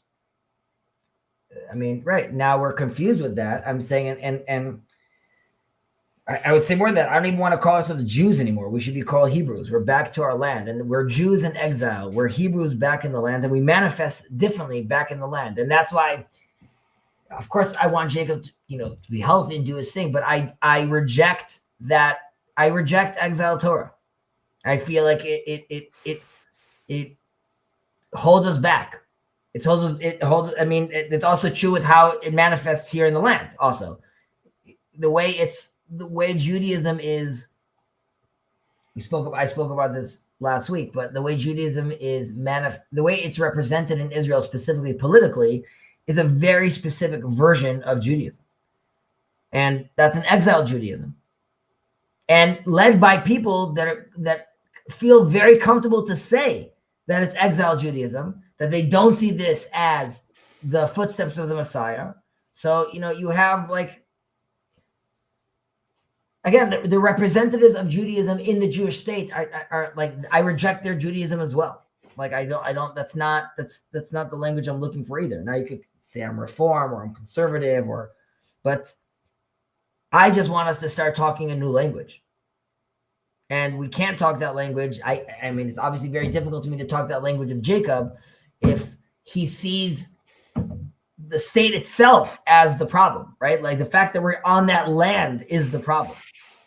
Yeah, but we are in fact talking the new language, because the Hebrew that we talk today is the Sephardi kind of Hebrew, and we accept the Yemenite Hebrew as the golden standard. We rejected the Ashkenazi pronunciation of Hebrew at the very beginning. You're saying we rejected it. You have 250,000 Sephardi Haredis that decided to basically dress and take on a European tradition, completely abandoning their own tradition. This is something that's always difficult for me. Except one thing. Yeah. Nobody in Europe nowadays dress like that. It's not European. It's uniquely Israeli. Nobody else in the world dress like that. But that's, I mean, also because the ultra-Orthodox community, right? And this obviously, this is also something that I've spoken about often, which is the temple was destroyed, prophecy leaves, and we become a static religion. That's just not the ideal, though. And we're now back in our land, and it's time to imagine. It's time to return to prophecy. It's time to return to the embodied version of how we do this. There is a tradition with Moroccan Jews not to plant any trees outside of the diaspora, because you're not supposed to make the diaspora beautiful, because you're supposed to come back to the land. And they wouldn't wear green, because green is the color of, let's say, growth, right? And that alongside the fact that when we come back to the land, which is a desert, right? Mark Twain talks about this nothingness over here. And part of the deals we have with the EU right now is give us your hydration technology, how to turn a desert into an oasis. And I just like, how can you not see that miracle manifest every day in front of us over here? And that's, I guess that's part of my frustration, is because I feel like, what are my tools to speak to Jacob when we're two Jews? Okay, about Jacob, I don't think Jacob is not my problem. Our problems are completely internal with our different fraction in this country. Agreed. Now, and about that, I will say what the Rambam said about the Muslims and the Christians. I don't like those ultra-Orthodox Jews in Mea Shearim. Don't like them at all, except they are the perfect counterbalance to a greater evil that resides in this country. And we would have been lost. We would have been lost like Britain and Germany are lost without them. You mean as far as the demographic? No, as far as the spirit. The spirit that is coming, the cold wind blowing from Europe nowadays is not the Judaism of Poland in the 16th century. There is a greater evil coming from Europe nowadays. And if not for those stubborn Jews, whether from Yemen or from Mea Shearim, we would not stand against it, like Britain could not stand against it, and we could not stand against it. And who did? They're going to crumble like all the other goyim that we read about in the Bible. I know, but at some point, like, you don't want to miss the train, right? You could be like, I'm standing strong on the platform and I'm not moving, and everyone else got knocked down. But now the train is here, and if you're still standing strong, you're like, I'm not getting on. Like, then you're gonna miss it. Like, I'm with you. Their stubbornness brought us over here. Yeah, but I still need ballast. This ballast I still need it because there is a cold, strong wind blowing, and I haven't lost the need for the ballast. So as much as I'm not one of them, I appreciate their service. Yes, but now you've got into this crazy scenario where, because of their size and their existence and their ideology, you now have a reality in Israel where you have more widowers and more widows and more orphans, because, like I'm saying, like, at some point it becomes an aversion. Like, how do you? I mean, these are open-ended questions, but I mean, again, it's just to sound political, to be a little political. I think you would agree that well, this is a perfect example. A question, actually. I'm interested. You are seemingly coming from a secular world, right? So your friends, your contemporaries, what would they think of this space? Like, I think when they talk about your contemporaries talk about hadata or religious in Israel, they're not thinking of the words the kind of conversations we have here. And would you agree that the kind of conversations that we have here, many Jews in Israel would be, or let's say secular Jews in Israel would be much more open to having that kind of dialogue, if this is how we define what religious conversations sound like?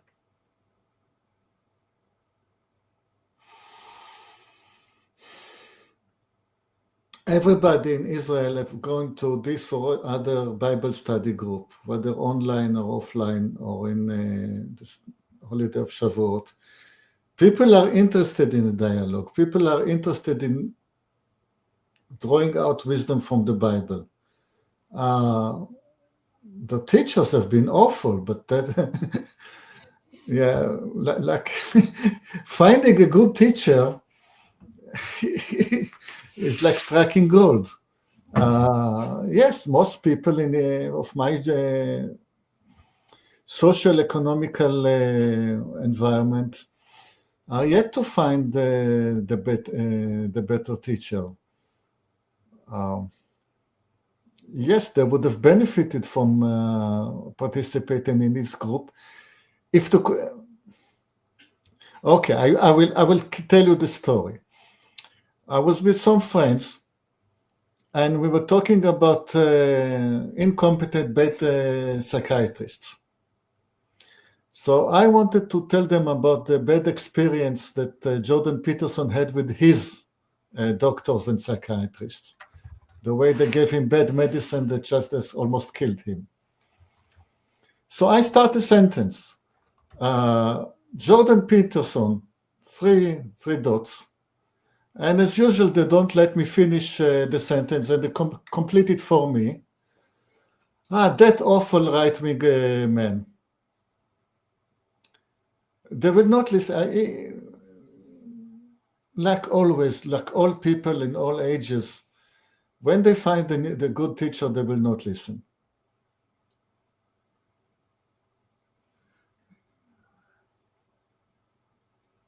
Do you share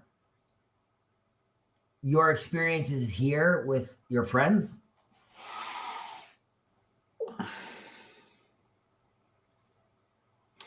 I'm being very subtle. I drip poison just below the detection levels. Mm-hmm.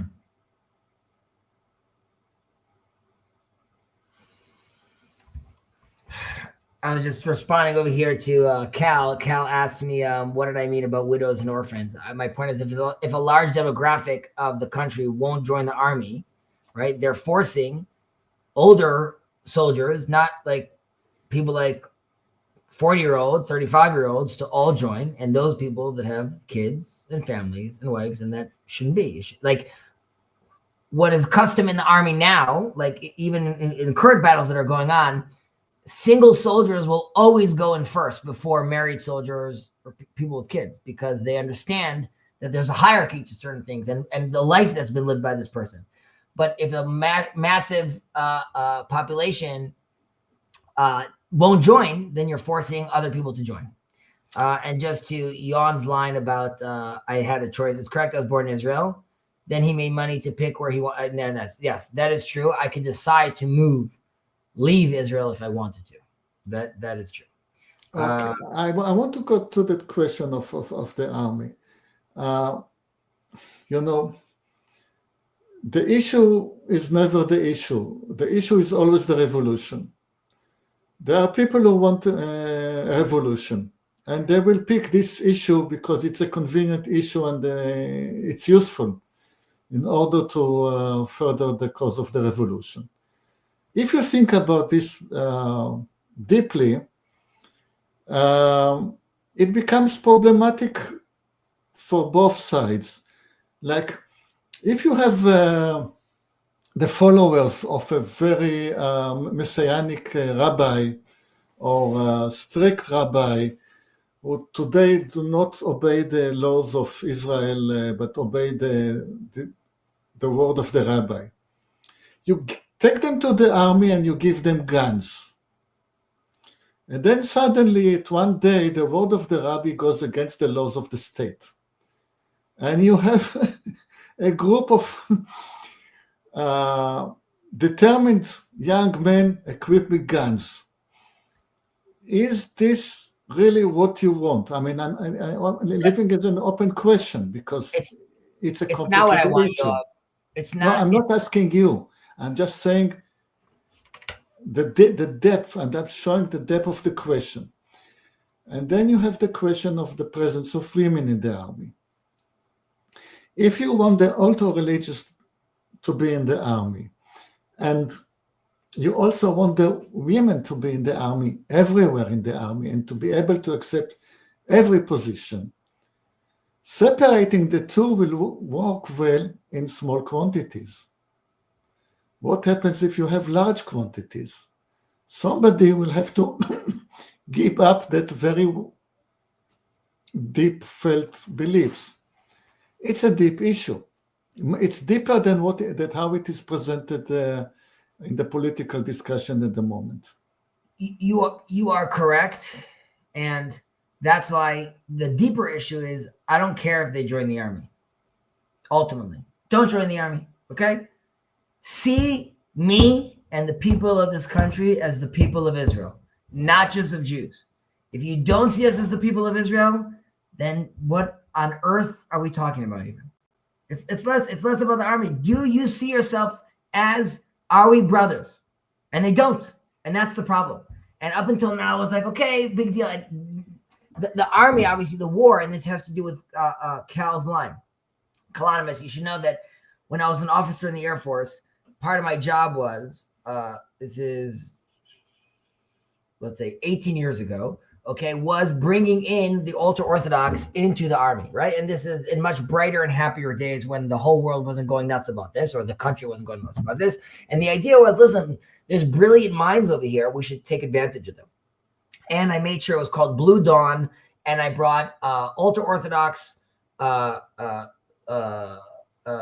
males. These are older guys. These guys were already probably 26, 27, right? So more mature, and they're going to come in to be mechanics and certain engineering stuff, and like work on the planes, and we could help them with this. And I made sure they had the kosher food, and I was giving a class, and they had their prayers. It was all set up. Okay. So I very much want that. But even if that doesn't happen, right? Have your own national service. Do other things. See yourself as part of the community. And what unfortunately was the reality, that these soldiers that came and were working in the army, even then, they weren't doing it because they saw me as this is us being like Judah the Maccabee. They saw this, I have to join. This is like a loophole where I could get more money and work half a day. I don't make them evil. I'm just saying, like, their mindset is not, and I'm not saying this is every ultra-Orthodox, and I know a lot of it has to do with the leadership, but it is a crazy scenario where they do not see us as the people of Israel. And this agrees with what Jacob saying, which is like, they don't see this as the footsteps of Messiah, nor do they see this as in any way, prophetic. Now, yeah. So that was my reply to Jacob. I said, collectively, as the people of Israel, we have sinned, and but more than that, there's nothing I can add on top of that. We have sinned. I mean, so like, but that my question goes to Jacob. Like, okay, so like, no problem. What does it look like repenting? And it's strange to me to be in a place where, like, at one hand, he's in this space which is open and progressive and like, like on the fringe out there talking to Christians. On the other hand, he's saying like, no, but the redemption will look like us going back to when? Like, what's the point of history where he says like, now it's good? Because it's not the Talmud and it's not the Mishnah, and even the kings were messing around. So like, and if you want to go by that barometer, this is the most educated and observant period in Jewish history ever, period. And this ultimately goes back to my conversation with them about the temple. The miracle of the third temple being built. I'll take a step back. I dub these times, we are in the midst of writing Chronicles 3 right now. That's where we're in. We're in Chronicles 3 right now. And the things that are happening around us are definitely biblical in scale. And we're those same people. So I feel very confident and comfortable to say, as a Hebrew, I'm in the midst of Chronicles 3. And the miracle of the third temple being built is not suddenly a meteor comes from the sky and it falls down. It's when the people of Israel get together and say, we want to build the temple. That is the miracle. Because right now, you can't even agree on Bibi and this and this and this. So it would, like, if I asked you, what are the chances of the temple being built in the next few years? You'd be like, Chezi, that's gobbledygook. So it would be miraculous if we actually got together and did that. And it must be a co-creation attitude, as the Bible has that narrative from Adam until today. So in Jacob's mind, and I'm using Jacob as an idea over here, like, what is it that you're waiting for? What does it even look like? Can you define for yourself what it even looks like? And I challenge many times ultra-Orthodox people, and I say, okay, do you think X is allowed? And they say, no. I'm like, okay, who is the rabbi you identify as authority? Rabbi X. Okay, Rabbi X now says it's allowed. Is it okay? And then they still do a face. It's not even about that. It's about like, this is how we did things and this is how we're going to do things. So like, how long can you say that? Like, it's almost, even when God himself comes and says like, hey, now you're welcome. yeah, I know you're welcoming me, but that's not how we did things. Like, okay. Yeah, I behave exactly the same. I behave the way I behave, and nothing that I will hear from you or from Jacob or any of our Christian friends or in the biblical study, nothing that I will ever hear in my life will change my ways. I am as bad as they are. Yes, but has your involvement in the TLC, or let's say in Jacob's sphere, in any way has changed your opinion about religion, God, your connection to Israel? Cannot change my connection to Israel. That I was born into it. I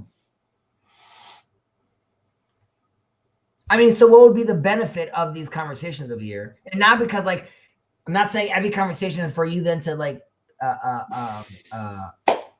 manifest change, but I would argue that there's been growth in the last year of your involvement over here.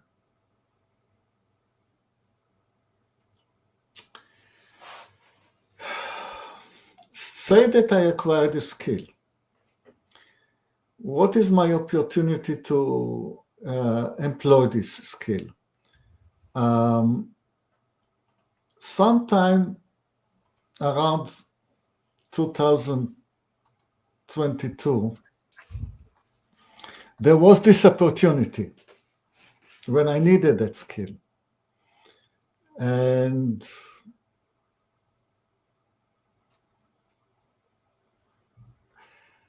I was grappling for any kind of guidance I could find, let's say from the teaching of Jordan Peterson or whatever. But the end of that crisis, I managed. I have solved the problem. I'm being very indirect. I'm not going to get into the details. So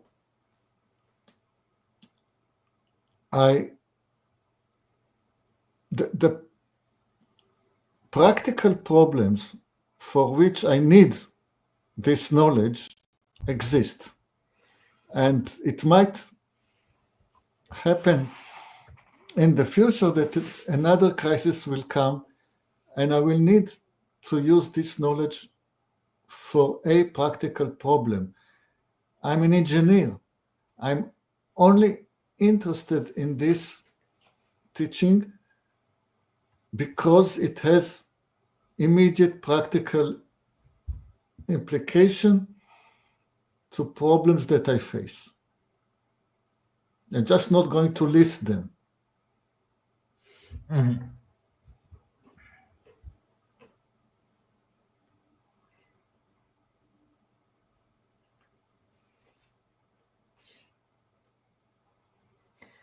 Okay, I'll try this from a different avenue. Do you think that your participation in the Bible classes has enriched your connection to the Bible? Renewed my connection to the Bible because I studied in school. Right. So renewed. Quite good depth. And I was quite good at it. And I did other things. So it is good to read it again and see it in another light. And again, sometimes I think that I'm a greater believer than other people in the group because people keep looking at the stories in Samuel as allegorical, as stories that teach us the proper way to behave in life. Some people are looking for Jesus in the story. I look at it as something that really happened. Maybe, the dates are not correct and the names are not correct. but I looked at it as history that is relevant to me because it's dealing with, in the same geographical location, in a very similar political situation, with people of roughly the same culture. And it's just relevant that whatever happens in the court of King David will happen in today's politics. In today's politics, everywhere or in Israel? Especially in Israel. That this is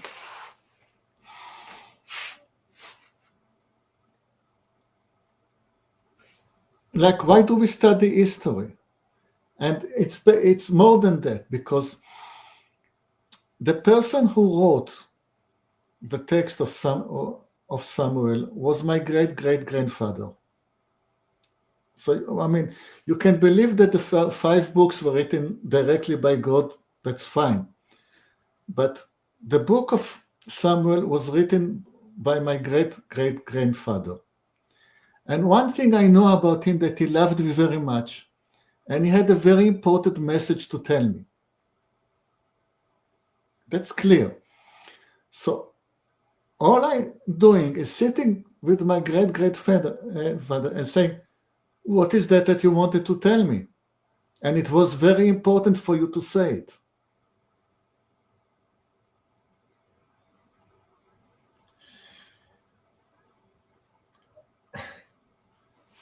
Right, but you must know that is not the common relationship most secular Jews have with the Bible. As Peterson says, doesn't matter what they say, it matters how to behave.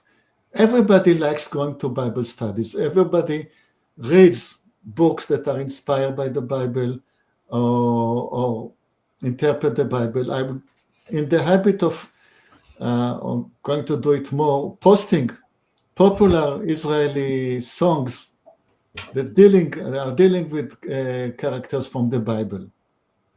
Yeah, there's a great song called Cholem K'mo Yosef by Hanan Ben Ari, and basically talks about all these different biblical characters and talks about how we are, this is like a repeating pattern. How does he end it?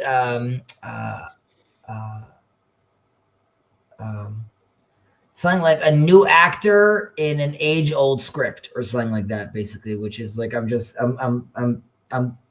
which relates to what you were saying, which is, you Yoav are now participating in this text again. Everybody in Israel does. It's just that they're turning into secular teachers and charlatans mostly. Well, who isn't? But the interest, it is in the core of the Israeli society. Everybody's. You said this line about that you see yourself sometimes as like more of a believer than some of the other people in the because group. I really believe that it really happened. And it's not an allegory. And what I would say to that is that there's a concept of modeh v'kofer or kofer v'modeh, right? You have people out there that will claim that they're believers, but their actions and their words clearly put them as unbelievers, right? And then you have people that are, if you ask a secular person, like, do you believe in God? He comes and says no. And then you ask him more questions and you realize like he just doesn't believe in the man in the sky, but actually what he does believe in is, once he starts explaining what he doesn't believe in, he actually believes in something much greater. So, I mean, this is also part of and I was mentioning this in the Maimonides class. I don't know if you got this last part, but I was talking about how Maimonides talks about the order of studying things in the Guide to the Perplexed. And I said, in today's day and age, that order is not as relevant anymore, which is, you and I are having a conversation right now. It does it make sense for me to demand and say, like, listen, Yoav, before we talk about this topic in the Bible, like before I could even have a conversation about Bible study about Samuel, I need to know that you read all the commentaries on the 5 first books, because like that's the order of things. Or do I realize like, no, this is someone that is hungry for something more, for something deeper, and that's why would I not engage him with that deeper Torah that's there? And I would need the formally religious or observant Jewish world to be able to look at their secular brothers and sisters and realize that the term secular is the wrong term. Yeah, but the same, I have too many of my very close friends and relatives don't see them as brothers. Don't see who as brothers. The ultra religious. The distance is the same distance measured both ways. I agree. Yeah, everybody is to blame. But yeah, as to the order, I learned the Bible first in 2nd grade, and then I learned it again in high school. We're going round and round and round in a way, as long as we keep our my generation's curriculum. It's always an under dispute and struggle. Yes, but there's a of course fear. I did. Yeah.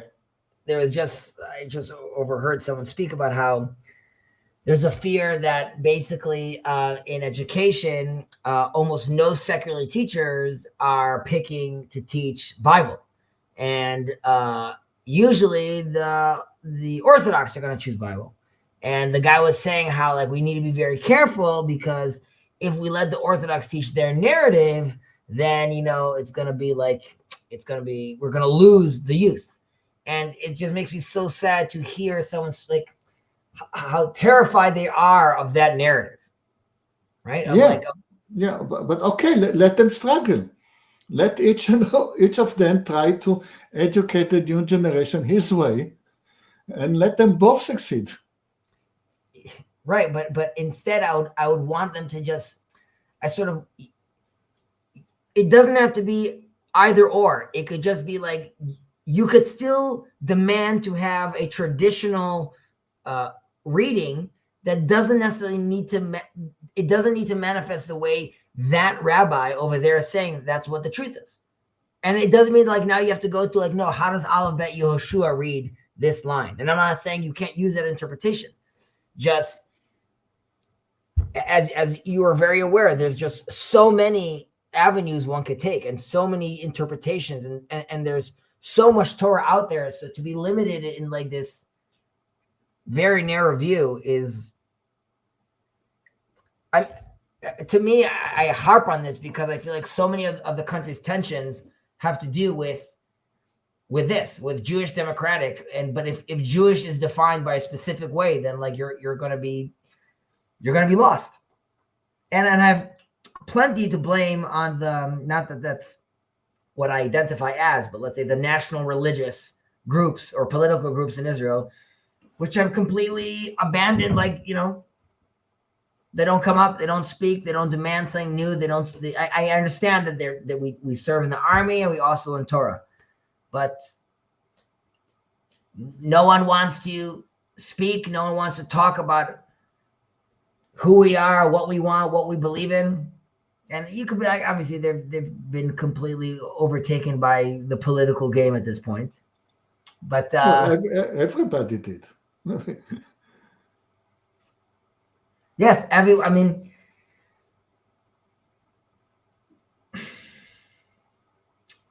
sorry, I'm not going to help you out on that.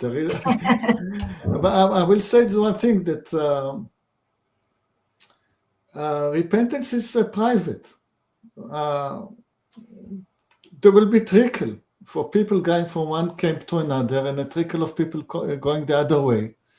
And eventually,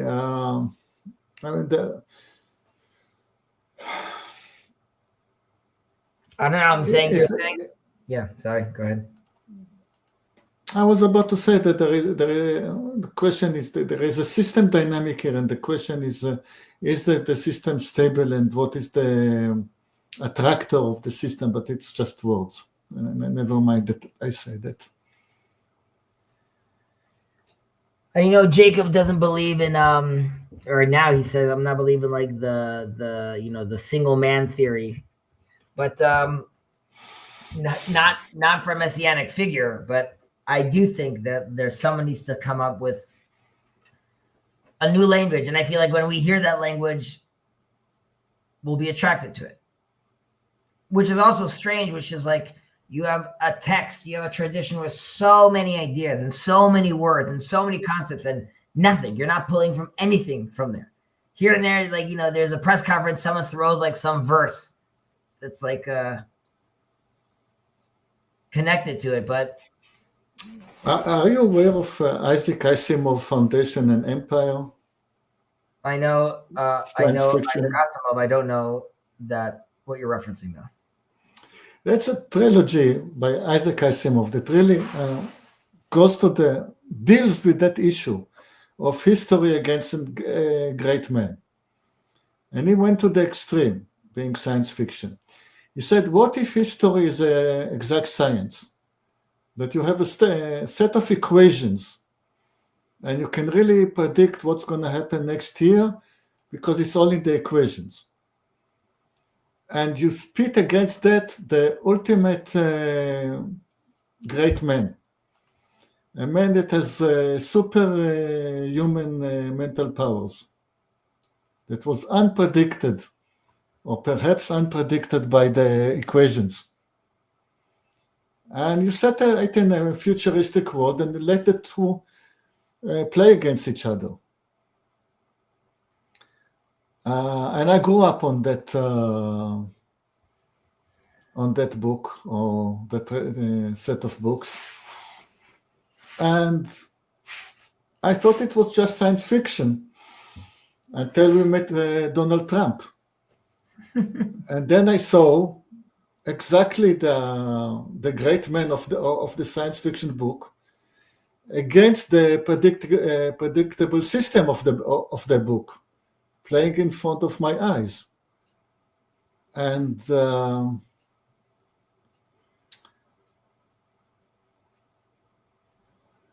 problem is when you are dealing with a really great man, in the sense that he has superhuman mental powers, like Elon Musk,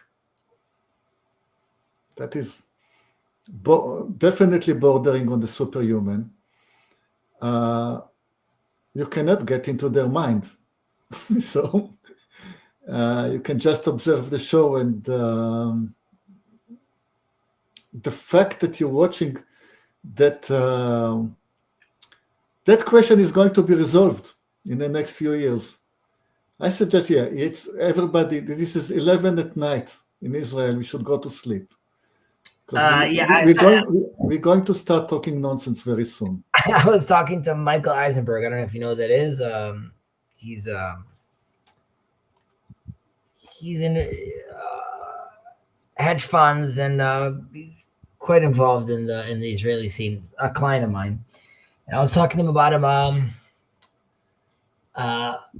Also, the great man, and he said that from his, I can't corroborate this, but from his research, he says it usually takes 4 to 5 years for the great man to emerge onto the scene. Post, you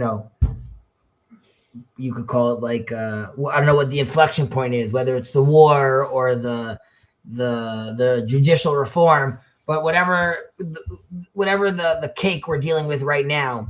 So he thinks like in a few more years this person will come up, but I know, I guess next. But that is the predictable. If you say that a great man appears once every 5 years, that is the predictable great man.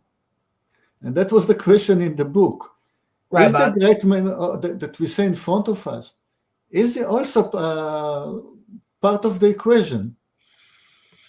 Or You're is, saying or is this the great man of the cycle, or is this a random great man? which goes back to the question of the Messiah. So we go back to square one. Moshe Feiglin has entered the chat. Yeah, Moshe Feiglin is an interesting character. He's very much pushing the idea of identity and a vision, and all those words sound great. I have my concerns with Moshe Feiglin. I was involved a little with his first round, but we'll see. We'll see if he's calmed down, if he's not so angry anymore. Yeah, but the point is that Moshe Feiglin is not a great man in the sense he's not the one that's going to break the equations. It's just part of the game. You're right. I could see how that kind of language, though, is probably more fertile for a great man to emerge out of, potentially.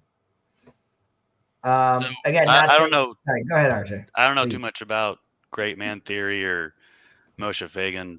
Maybe I'll look him up. But I wanted to go back to some earlier parts in the conversation. It is a Maimonides stream after all, and Jacob did have that very interesting conversation with Rabbi Burton. Yeah, great conversation. And I think that connects here in a couple of ways. I'm going to take a very quick detour before I just teeing that up for a second. The other thread I heard in the conversation was definitely kind of a tension that, those of us in the community are certainly familiar with for quite some time now, which is being in diaspora or, being in the land or not, and what that looks like or what people want it to look like. But the thing that's kind of rolling around in my head and why I wanted to jump on stream were two particular things that kind of stand in the middle of those things. One is when Hezi mentioned kind of having a new language and meeting people where they're at, I think is important towards, being able to have that imagination, as you put it, Hezi. Connecting that back to Maimonides and Rabbi Burton, it's kind of, that's somewhat of what a Nevi does in a way. It's like, just to stress what you're saying, Maimonides in the Morah, in the guide, talks about how the power that animates the prophet is koach hamedameh, the imaginal, right? So yes, which is the feminine, the fluid. Right. Baksha. And that in one hand, and the other thing that I'd like to hear a little bit more about, if you guys have any thoughts, is kind of resources for those secularized people that aren't necessarily your average Chabadnik asking if you wrap tefillin today. There's a lot of people who stand in between those two worlds. There's people born, like, whether you're born into being a Noahide or your one parent is one and the other parent is, in the circle here. It still presents kind of these questions of what do I delve into and what do I read? And it's hard to ask and have those conversations without, kind of being told to go study. Or if you're a guy, go to YU or something like that, if you're an American. And that's where I see a lot of more of the secularization that I'm aware of happening. I know there's, a hip scene in Tel Aviv, but, there's sizable populations in both places, and there's that tension between being inside and outside. So to sum up, things that I'm kind of thinking about in the background here is kind of, what is some of that language? Can that be a resource to get people to understand parts of the Torah that might be missing in their lives for whatever reason? Every synagogue has, its rabbi and he focuses on things, but there's other conversations that can be had here. Whether that's, I don't think Jacob's Ladder, the Discord, is exactly a place to go learn how to be Jewish. But there's, if you can get what I'm pointing at there, if that all connects for you guys, I don't know if you have any thoughts on that, Hezi. I do understand what you're saying, and I sort of have like a name on the top of my lips. Unfortunately, almost no work of his in English, which is very annoying. I mean, a lot of Israelis are not aware of him either. His name is Rav Yehuda Leon Ashkenazi, Manitou. That was his nickname. He has three phases in his life: Algiers and France and Israel. But I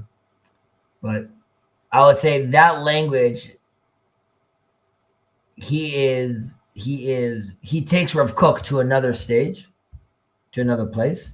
But I think Rav Kook and Rav Manitou is where you're going to find that language, which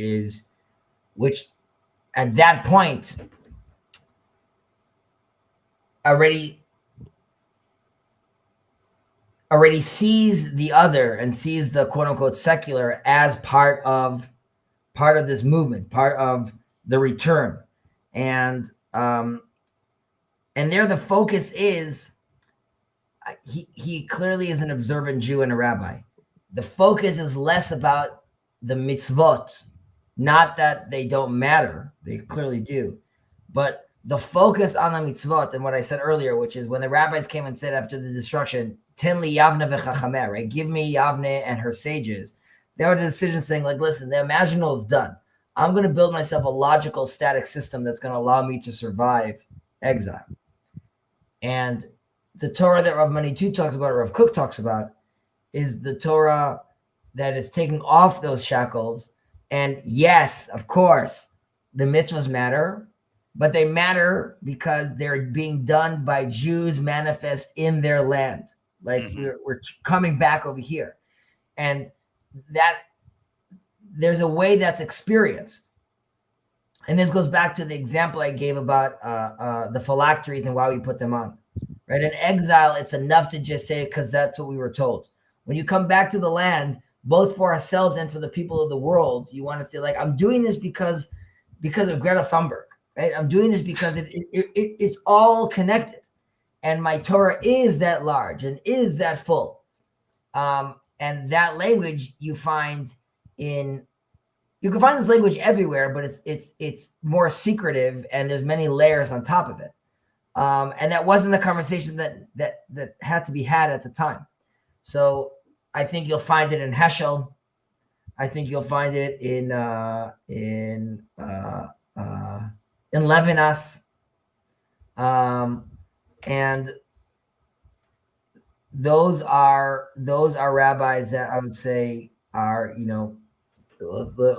Heschel, for example, won't be considered orthodox for many, right? But his book about the prophets is, if you haven't read it, is definitely recommended. And part of training ourselves back to, okay, I digress, but I'll come back. There's an idea, I spoke about this in the past, but you might not have heard this. There's an idea that our sages tell us that the redemption, Messiah, will come because due to those who have repented and converts. Okay, they're going to bring the Messiah back. And we also know this concept of where a fully righteous man stands. Where a place where the convert stands, or the one that has returned to God, he's at a higher status than someone that was, the most righteous person that was righteous all his life. Right, to tshuva. Exactly. And the reason is because he's coming from a distance. Mm-hmm. Now, there's a theory of the three Baalei Tshuva, the three that repent, or the three that return. Right. There's the classic one that I was living a secular life, and now I returned, and I'm wearing a black hat, and I have a big beard, and I completely left that behind. I did a 180, and I'm living this other experience right now. Number two is the one that comes from the secular world, lives a orthodox life right now, yet he still tries to bring some stuff with him from the secular world. The third version, and this is why it requires imagination, because as Orthodox Jews that still are processing exile iOS, right? We don't remember what it is to imagine. And we don't know really how to use that muscle anymore because we haven't used it for so long. And it goes back to what I said about this conversation with this rabbi in England, when he's talking to these rabbis about Noahides, as far as they're concerned, they're talking about like Wi-Fi in the temple. And they're like, that's not Torah that is relevant to talk about right now because we're not there. And they don't even realize that it's knocking on the door. The Noahides are here. It's not like I'm making it up. They're here and they're searching and they're looking, and you're not even aware about this. So the third person, that's the person that could return without the garbs. He knows how to sanctify the secular, or what Rav Shirky calls Kodesh Kodashim, right? Holy of Holies is realizing, or the battle of the Leviathan and the behemoth is realizing how you take the nature and you sanctify it. And by saying, it's not just the nature is one thing, I'm only looking for the sacred. It's sanctify the nature and conquer it and realize how you bring out all these things from nature. So I think that the return from the third wave is going to be very different. They don't have black hats and they don't have big beards. Rather, they are here, and it doesn't mean they have all the answers, but they're here to remind us what is it like to imagine something different. That we dare to imagine something new. And that's very scary for a lot of people. I'm just going to give one more example because it relates to what you're saying. In this new community I'm living in, so we have the main synagogue, and then there's the Sephardi synagogue, and there's the egalitarian synagogue. And there's conversations, right? Who's going to use the bigger building, who gets priority. And there's a lot of people that are very nervous. Or I would say the more conservatives are very nervous on this egalitarian conversation. And there was a discussion in the main Orthodox synagogue. And I'm going to mention to what I'm talking about Cal as well, which is vague. So they decided that are women going to speak or not in synagogue? And then they're going to give the sermon. And when the Torah scroll comes out of the ark, traditionally you walk around the men's section and they all give it a little kiss. And the question was, is it going to go through the women's section as well? And the compromise is, yes, it's going to go through the women's section and the women are going to speak. Now, some of the traditional people in that prayer service, while they're not in the egalitarian service, still this for them causes us some tension. Now, I was talking to a female friend of mine that lives in the neighborhood, and she was practicing on reading the Torah, which is not done by women usually. We could get into a whole discussion of what that means, putting that aside. I told her, and I said, listen, I think that after 2,000 years, if you're walking in the middle of the night, right, to go learn how to properly read the Torah, that's a win. That's number one. Number two, you have to realize, I told her this, that you're reaching and you're touching on a very deep, Torah of the feminine, like we were talking about, the return of the imaginal and all those things.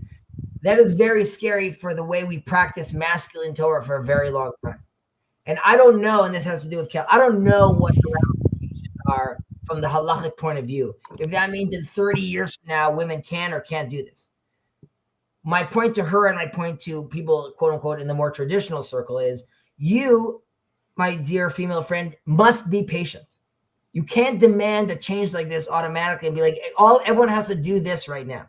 It's not fair because it's scary. It's new. We don't even know how to process it. More than that, many of the people, the traditional people, haven't even learned the Torah needed to process that concept because they don't touch these.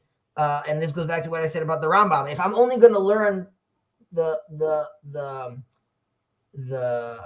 esoteric Torah when I'm 40 years old, that means up until that point, there's a big gap in my education that I can't even process or talk to you about. Now, I told the people in my community or in my more conservative circle that they too, no one's demanding that they now bend the knee and now create something new. But at the very least, you need to be open for the dialogue. You'd have to have the open ear. You have to be able to look and research and see, what are they talking about? What are they presenting over here? And that's why when you're asking, like, what are the new books we should be reading? Sometimes it's ancient books that already exist. The question is, how are we presenting the conversation again? Are we open to having this conversation again? Right, exactly. It's not just who has said what and where can I go learn what they said. It's about having a space where people can, online or in person, discuss just the general ideas, learn the ideas. Of course, there's a way to do that. That's preferable, given the context of who's in the group. Typically that involves looking at the text, things like that. But for those who are caught at the beginning, in the diaspora, especially, where they start Googling things and they're winding up reading about Kabbalah before they've ever read Genesis, and certainly don't know what the difference between that. There is no difference between Numbers and Bud Midbar, but are like me, terrible at pronouncing things. There's a way to extend across the ideas, and then that can light some of the interest to go into some of the more specifics, but also maintain some of that same space for that new language that as you've termed it, where things can be, okay, this is how that worked out and this is how that worked. How exactly are we going to talk about doing this now? And be able to not just sit around learning Rev Cherky or Herschel and Levinas and all the others you listed, but like something sort of like what we're doing now, but available in a way that's extended to the sorts of people I mentioned to you before. Because otherwise it becomes group versus group, and you're leaving out people who are saying, well, maybe I don't want to be so tightly in this group. So I'm thinking about is that something that you guys would think would be important, because there is no Sanhedrin right now to say this is how we're going to practice, and it's not as simple as being in the land or out of the land, and some of the stuff that people are bringing to the table is about looking forward, but not about how to bring people together now. Those are just some of my thoughts. Before I respond, I want to just let Yoav share some thoughts if he has. Well, my main message is that it's 11:30 now, and I, out of respect, I didn't want to check out just as you got in. No, I cannot help you. I have no idea where wisdom is coming from, except that what we learned in the Jordan Peterson sphere is that it doesn't come from words. It has to come from being there and doing it. You have to be with the group doing something, and the conversation will come at the end of the day by the campfire. Okay, see you. See you later, Yoav. I'll add to that. When you said you were going to jump on, part of me was thinking like, I'll go out, I'll smoke a J, I'll come back, I'll be more this, I'll be more refreshed, but I didn't have time to run out. So you're getting me less less focused. But it's actually even mentioned in Maimonides in the 5th chapter, but we'll get to it next week. But we could talk about it again now, that Maimonides, after you got to be a doctor and you basically got to be like a monk, thinking about God all the time. Once he comes down to our level and tells us, listen to music, do this, do that. He also talks about laughter. And he says how the rabbis, when they would get tired, they would crack jokes. And we should ask, what does it mean when they got tired? When they got tired, go to sleep. Right? They would sort of use it as a method to continue learning. But if you're tired, why are you not sleeping? So the interpretation is that when they got tired, it meant they reached the limits of their intellectual capacity. They couldn't, and so they need something to break the mold, break the frame. And laughter does that. It's almost even more elevated than the word. because it allows you to really, it's like a new paradigm shift. And you could see this with Sarah, right? When she hears about Isaac, right? She laughs because you're telling me something that doesn't make even sense. Like, and it's the natural reaction of laughter in a basic sense is the excitement of something new. I didn't even know it was possible, and there's like, oh, there's more. So this is not an invitation to like start every class with a joke, even though Rav Havnuna would do that, right? He would start with a joke because the idea was like off the bat, get the juices flowing, right? I would say that when studying, right, and that's why I think TLC is great in that way, because it does break the mold, right? For Christians, you're punching them in the face with Judaism, and vice versa. And it's demanding them to immediately look at things from a different perspective, right? Like the second a Jew's in the conversation with a Christian,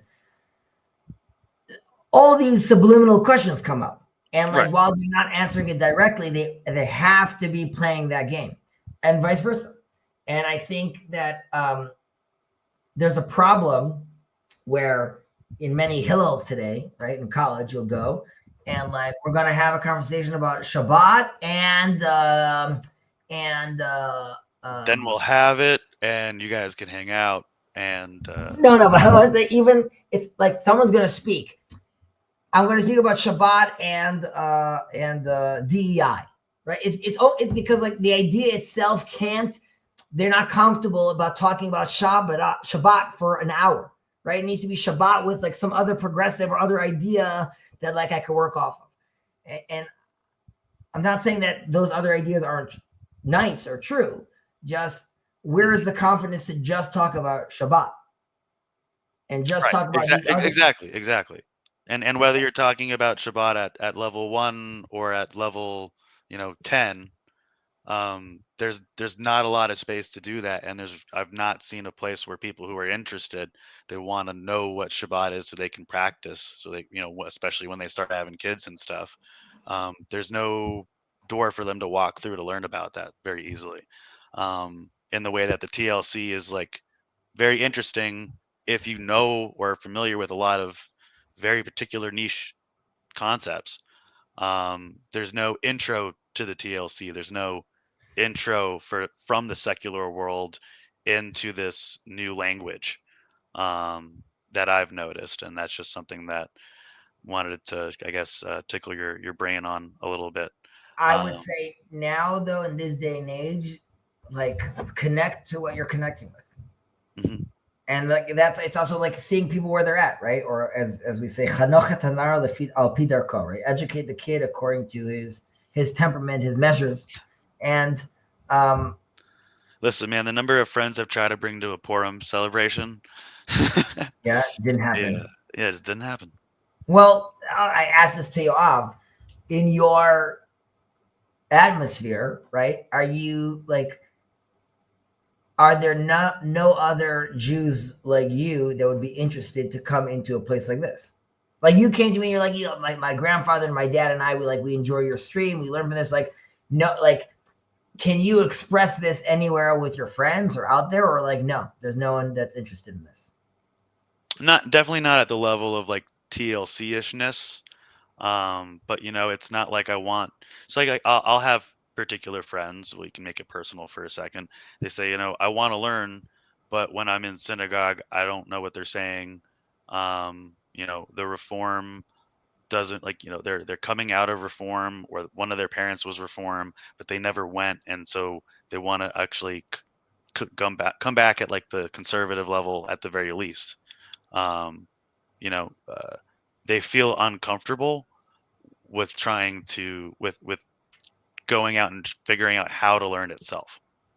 So like one of my friends enjoys that people come by to help him rap, but when I offer for a Saturday night or a Friday night, it's other stuff going on, but he also turns to me and wants to understand, like I'll invite him to Purim. I'll be like, what is that? I'll tell him the story for a second, but it doesn't really lead anywhere. And I wish there was a YouTube channel or a group where people can ask those questions without distracting from the conversation that you and Jacob are having, because I think that's an important one.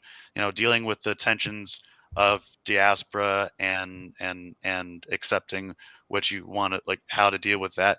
That's really important. It's similar to this issue about people who are semi-secularized, but they don't have a language to talk about it. And it's nothing that we can really figure out in this conversation here, other than, I guess, me airing it and putting it on the radar and things like that. But I guess that's just kind of where my thoughts I end. mean, you could be him. I have not studied enough. I was the kid who would pick off from the shelves, but who I would prefer to have an actual rabbi there. I want to see.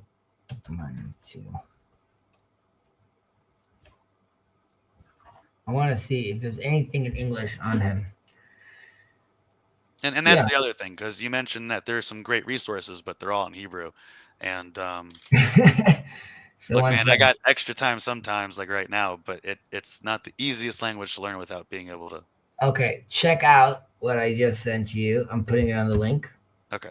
I have never looked at this before, but I'm seeing over here there's introduction to the teachings of Money 2, the different dimensions of Money 2's teaching, the creation of intention behind it, and the purpose of creation. 1 second, there's a lot. Dude, you have serious stuff over here. The moral act. This is great. Wow. Look at that. Baruch Hashem. We're here. The theory of alternatives. Torah Fachim. Kain and Hevel. Oh, it's the lesson 13. Very, very deep, I'm sure. Oh, wow.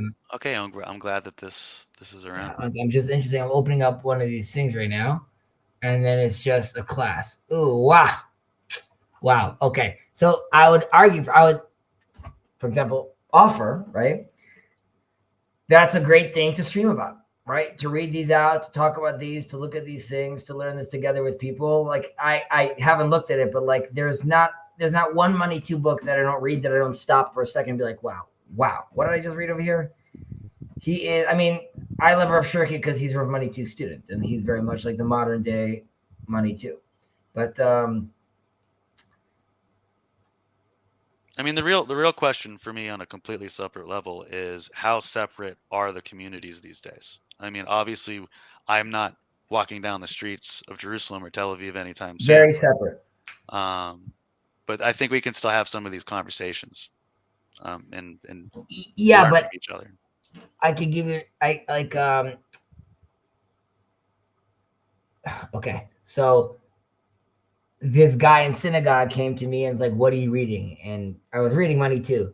He's like, Money 2. He's like, I remember my teacher so this guy's 40 right now, right? So 22 years ago, he remembers his teacher in his seminary before he went into the army saying like, oh, this is deep stuff. That's it. 20 years. He hasn't opened it. He doesn't look at it. He doesn't know about it.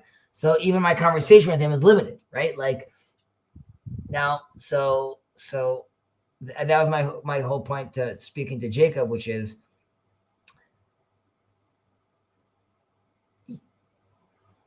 the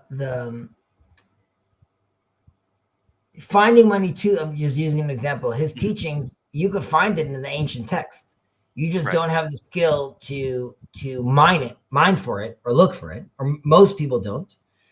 And many people are not even used to thinking of the Torah that way. What is what did I just study with my brother? We were going over Maimonides, and just thinking for a second because it was good. You have another minute? Yeah, I got time. While you're looking for it, just for anybody who's listening, I'm just kind of sitting here thinking about, what can be done to bridge some of that gap.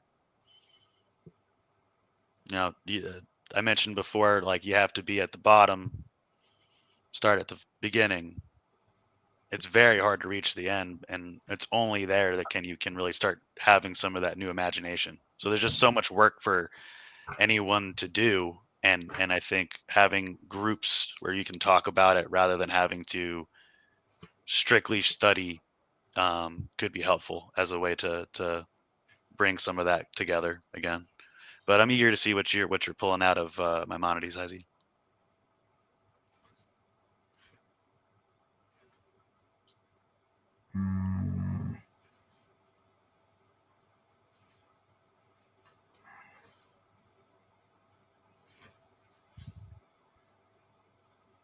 What is it here?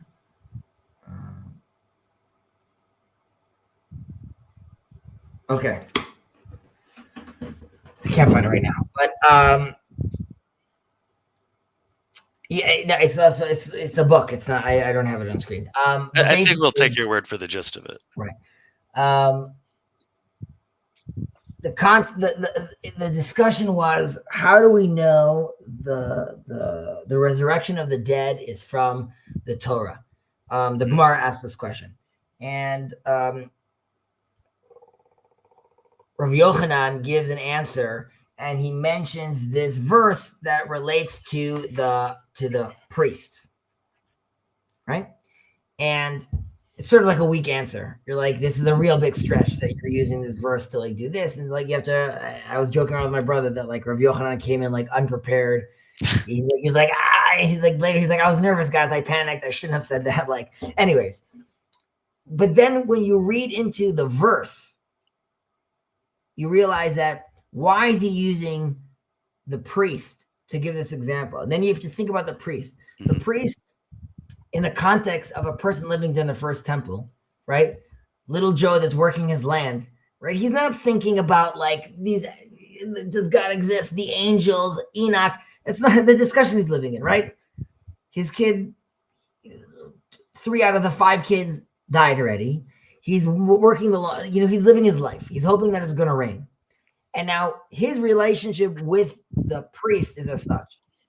The priest doesn't deal with any of life hardships, right? He can't marry anyone divorced. He has to be very careful of like the relationships he has. He doesn't deal with death. He can't touch dead people. And the high priest doesn't even go into dead people.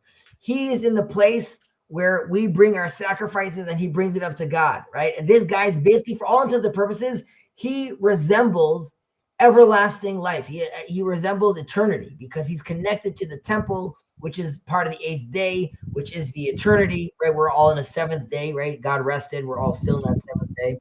So once you look at that in that way, which we clearly couldn't explain to John working the land, right? This is just something that he understood because of the symbolism. And like, look at Jonathan Peugeot talking about the importance of symbolism. You then realize that Rav Yochanan was actually saying something extremely profound, right? He was saying that the priest, and he's using it as shorthand. What do you mean priest? Of course, priest symbolizes eternity. Why? Because the 8th day in the temple. And you're like, what are you talking about? Now, right. For John, it just meant like, maybe not for me, maybe I'm not going to live forever, but there's a forever feeling, right? Now, the Talmud goes on and talks about how like that's not a good verse, and they give different verses. And you could say like it was a good verse for like the upper echelon, right? It's not a verse that's going to help everyone. But my point to you is that like we're not John anymore. And that's why we should engage people on that level of the Torah. And that goes back to the phylacteries. Like when you talk about a priest, don't end there. Be like, oh, we're a priestly class. Explain, what do the priests mean? And that's why the rise of Jordan Peterson and Jonathan Peugeot for me was exciting, is because like, look, Torah is being explained in a different language, which people are hungry for. They want, right? People like, someone is listening to Jonathan Peugeot, has no idea what he's talking about, but he's like, I need more of this, because like this is connecting to something much deeper, something that, or people said this about Jordan Peterson all the time, like what he's saying I always knew to be true, but like I couldn't articulate it, right? So that's John again. John knows that there's something there. He just he can't use all those words. So I think that like if you take an idea, if you go on Torah.com and you see like an idea that you like about the priest, Google that, explore that, expand on that, and then if that's what you're connecting to, talk about that idea, talk about that concept. You could talk about the moon and the sun, and you could talk about the 2 luminaries, and then you have to, once you get deeper in, you start realizing it's talking about the masculine and the feminine, and then you bring in McGilchrist. But my point toward is sort of, let's say, your Hillel Shabbos talk is, you guys understand McGilchrist, Jordan Peterson, they're all trying to just go back to this source, and they're all trying to interpret these things. And Chazal has this language, but like you said, it's in Aramaic, it's coded, it's difficult. And that's why, a full circle, I go back to money too, because he ultimately really, he is weaving, and he's only interested in giving you a Torah that is both recognizes the context it's being set in, aware of the other philosophies that are out there, the other religions that are out there. Sort of like also from like an anthropologist, almost like he's looking at as like, who is the Hebrew, right? How does he manifest? And you know, that goes, it goes all, I mean, he starts, and if you'll look at his lessons, you know, all the way from Adam and Eve and the words that we're using and the terms that we're using. And once you read it that way and you realize like there's Adam, and then there's Cain and Abel, and then there's again another option, another version to try to redo another Adam. And then when you look at the whole story of Genesis and you realize it's all a discussion of relationships and miscommunications all the way to Joseph. Mm-hmm. And the whole story is just to get us to the point of Joseph, where we realize, guess what? Brothers that hated each other can eventually come together. Because you saw exactly on Iceman, and all that story is just to show you that, like, and then once I know that could be achieved, there's a reason to talk about Exodus, which is the story of the Jewish people. But up until that point, I don't know. It could be that the Torah would be given by someone else. It could be, and his Money 2 is very much into reading the Bible without knowing what the next verse is. It could be anything's going to happen. In retrospect, then you realize it was destined this way. It could have gone a different way, but we rose to the occasion. And this goes back to the tension that, and the political conversation, the tension us as Hebrews and Israelites have. We are a nation that chose to exist. God offered, and we said we want it, right? It wasn't that like a guy came here, planted a tree, and then we have a nation over here. And every day we have to ask ourselves, like, did Abraham make the right choice? Should he have said yes?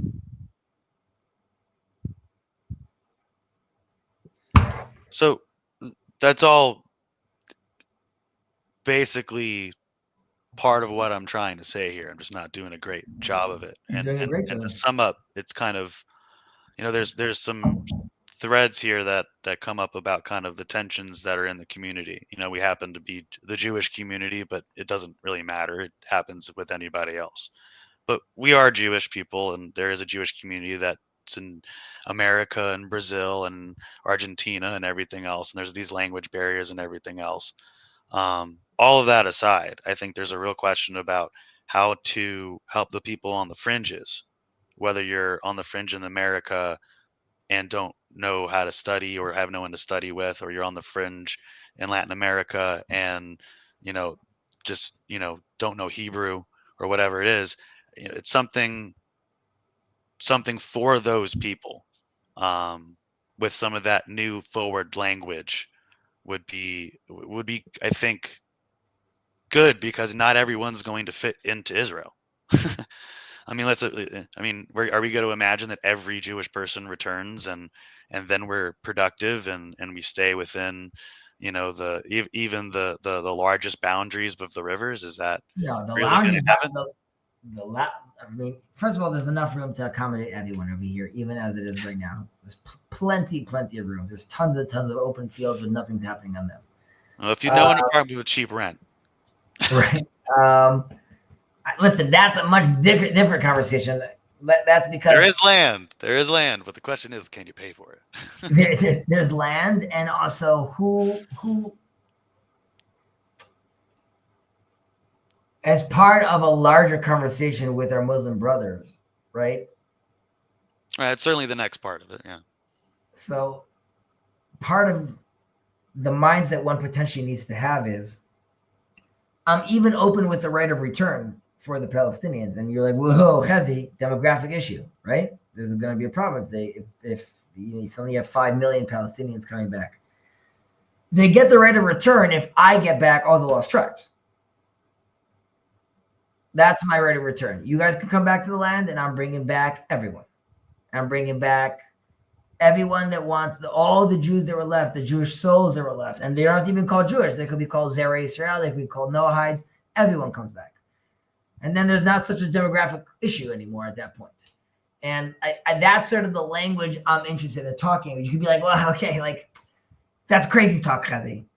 I don't know. Is it like all these Arabs, you guys want to come back to the land of Israel? Okay, let's have a real conversation. I'll share this land I'll share the land with you as Bnei Israel, as the Hebrew people of this land. With my tribes, I'll share this land with you.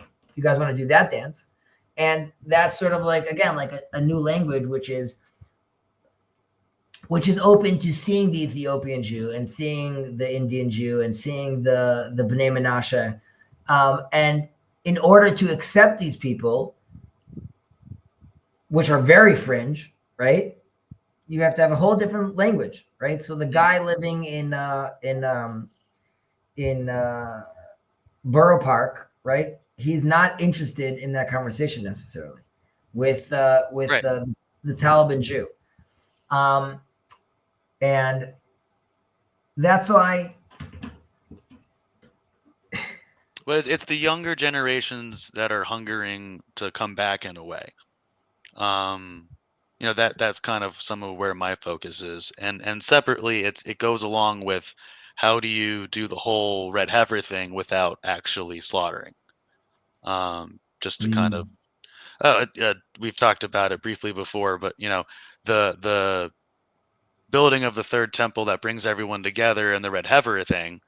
If that is, how do you do that without actually? How do you achieve that unity without actually having to slaughter the red heifer in this case, or engender some kind of major war between the two groups? I think it'll take some of that new language as well. Yeah, but some of that new language, and let's say speaking specifically about the red heifer. So Solomon talked about how one of the things that escaped his understanding was the details of the red heifer, right? Even though he had all this wisdom, he couldn't fully understand it. And our sages talk about how redemption will come. Well, no redemption is coming when the laws of the red heifer are being revealed. Thousands of years ago, this was talking about. Mm-hmm. Today, my friend flies to Texas, secret mission, brings red heifers back to Shiloh. And the rabbis that are not dealing with it are saying, like, hey, 1 second, we never really took these laws seriously because it was like we were in exile. And now that we're actually looking at it again with fresh eyes, we see that the text was always there. For example, if you ask someone about a red heifer, they'll be like, yeah, but if there's like a white hair, it's right. I mean, those guys are going to be those guys, and I'm thinking about how do we bring the people who are hungry for that conversation to have the conversation across the community instead of just those guys going and doing what they're trying to do. Like, basically, to restate it, in order for us to reach across the table with our brothers and sisters of any description, we need to know who we are, and a lot of us don't have a way of finding out. They don't have, they're not going to YU. They're not able to make Aliyah. But there is a way of talking about it. There is, and not everyone has time to read one rabbi, let alone 5. So I think it's the question in my mind is, if you have any thoughts on how to respond to that, was kind of just, it was a bigger conversation before. If anybody wants to have that conversation with me, definitely be open to it. But I do think the Israelis should be part of that conversation. That's just my 2 cents. I think the Israelis should be part of that conversation.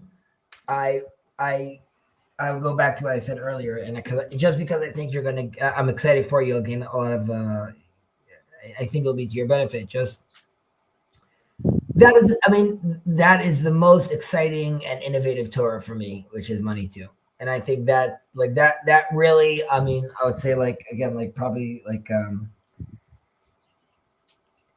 18 years ago or so, like that really just was it blew my mind. It was a new paradigm shift, and it just gave me a language and understanding of, let's say, seeing myself as a Hebrew and what that means. I would recommend like getting deep into that, studying those things. And I think by doing that, that automatically will open up many different avenues, which you then could tag onto, right? So like this is what these are his thoughts on Cain and Abel. Okay, so do a Cain and Abel month. Okay, dive in, dove in, take this, do that. And I believe that by doing so, you will learn a lot and you will gain a new vocabulary, a new language to sort of how you see yourself and the other nations of the world and the other Jews in our community. I would say, I'm like tempted to say like we should do like a class where we read through these. It's not the worst idea in the world, but no, it's just not. hard to do. It's hard to do. Yeah, I'm saying it's much easier now that it's already translated in English because like thinking, I wasn't aware that this existed because thinking of doing this like from the Hebrew is difficult. But I was going to say as part of the new language, Ronnie 2 is interesting because he does weave everything together. And he's also coming from the Sephardi tradition, which is a lot more. The Ashkenazi tradition is there's secular and there's religious. There's profane and there's holiness. They don't mix. Okay? I'll give an example of like in Sephardi shuls, you will see this. There, it's more of a spectrum, right? Like I'm giving like an extreme example, but you see like this woman, this pious woman praying and like super into it and like saying every word, and she has like a Playboy bunny shirt. She doesn't even know that what that shirt means, but it's just, and it's like it's very tight. The idea is like she doesn't see that as negating one or the other. Like you'd be like, well, it's not proper. Like there's a conversation for that. But in the Ashkenazi world, like it can't be. You can't wear that shirt and also be that intense about prayer. And the answer is like, no, I can't do this stuff. I could be intense about prayer that way. So. And then that's what I was saying by like, you have to get to the end before you can even start saying these things. Like you have to know so much before you can argue back a little bit. And that's sort of the disadvantage here. That's true. And what Cal was mentioning is very true, right? The slippery slope argument. You're right. There's a slippery slope. And I'll say something and I'll end on this note. So I live in this new neighborhood that's, having its own experiments. And my brother was saying like, like this neighborhood is like a little more, a little more left-leaning, let's say religiously than what I'm used to. Or let's say than the environment my kids were in. I'm used to a lot of different things, but like what my kids were in. And what I told him was that if you told me that we managed to manifest in this community something new, like a new language, a beautiful new Zionism 2.0, the new Hebrew, right? And in 100 years from now, right, the whole movement, we're all singing and dancing. But during that process, my son became secular. Was that worth it? I think that's still worth it. And like, it's obviously hard. Like I will love my son, but there's bigger moves over here. And this is the question people need to realize that like, it's just uncomfortable if you think about it. There's a prohibition to do X, right? And then some people decide like, you know what, we are going to do X because we think that it's okay. 1, 2, 3 are doing it. They're fringe. It gets to a critical mass where the rabbis come out saying like, this is fine right now. So those 3 first people though, were they fine then? Like retroactively, was it a necessary sin to allow us to get to that place? Who are those people? How do we define those people? The people that say like, no, I'm going to do this. And being okay with everyone calling them out, knowing that like eventually they're going to be redeemed, right? Like Maimonides' books were burnt. The Ramchal was chased out of his house. And now we're like, oh, we were so silly then. Yet we feel so comfortable telling people now still like, no, that's gobbledygook. Don't say that stuff. So we should behoove ourselves to still smell Maimonides' books burning and realize that like only a few generations later, we hold them in the highest esteem. And that's why people should like slow their roll. Obviously, I'm not saying this to you, but to the people out there that get stuck in their ways, like it has to be like this. But I think also because how fast the rate of change is in today's day and age, by hook or by crook, we're going to get there. These communities are going to implode into themselves. The leadership that is only using the older language, right? And this goes back to the college students, right? They're almost there. You've gotten to a place in society where look what these kids want to do, right? They want to spend all their time fighting for the oppressed, and they're going to make signs, and they're going to riot, and they're going to do. Now, you and I both know that the way they're reading this right now, the situation, I would claim that it's wrong. But the spirit there, is that not what we wanted from the youth of the world? To so care about the other and so identify in the other and like willing to be like, yeah, we're not going to do this because someone out there is getting hurt. Don't we talk about Kol Yisrael Arevim Zeh Lazeh, right? So to see that manifest, now I would say that's part of the brazenness of this generation before Messiah, which is like, we're almost there. We need to be shifted. We need to be oriented. Like, but the people are hungry. They want a deeper Torah. The people on those campuses, you're not going to be able to tell them like, oh, we do this tzitzis and the gematria is 5, so that's why. No. They want more. They want more. The gematria is actually 6, Hezi. Okay, exactly. If you carry the 1, you're right. So that goes back to what we said about Maimonides and the hierarchy of studying these things. Like, don't feel like I need to do the Aleph Bet. Don't assume that because I read Maimonides now I know it all, right? That'll be a mistake. Right. But you could explore an idea. Mm-hmm. And well, yeah. I think you yawned and I cracked a joke. Oh, okay. Yeah. So you know what that means. Well, I'm saying I'm at the edge of my right. But before we say Laila Tov or chat a little bit before we do, I wanted to bring up something that came to mind when you were talking, which is kind of in the sense of meeting them where they're at. There's the 3 children, Passover is coming up. So there's the 3 out of the 4 children, Mm-hmm. And then there's the how do we re-embrace those who do not know that they don't know? How do we embrace those who don't know, who are hungry to learn more? And then there's that whole issue of way more than 2,000 years of stuff to learn. And then breaking into the conversation about what do we do today and how do we maintain the mitzvah as well as live up to some of the new ones. So that's where my thoughts go. Right? One who does not know how to ask. What do we say? Open up for him. He needs your help. You need to ask for him. You need to tell him where to even ask. He doesn't know what to even ask. I would argue that some of it doesn't necessarily need to be taught. Some of it needs to be experienced. And for a very long time, we just had the text. We could just learn about it that way. And it gets scary. Like, what? Do I need to learn Aramaic?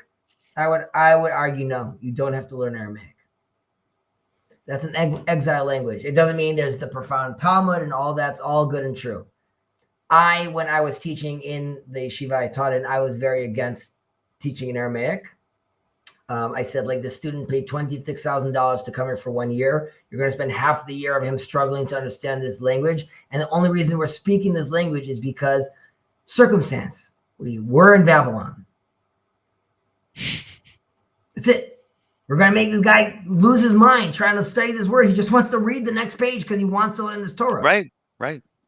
So my attitude is, but now there's like, but you didn't learn it from the ancient Aramaic. Yeah, you're right. I didn't learn it from 1 second. Did you learn it in Egyptian like Moses did? Oh, he did it? What a loser. Right? Like, that's not the conversation we have. So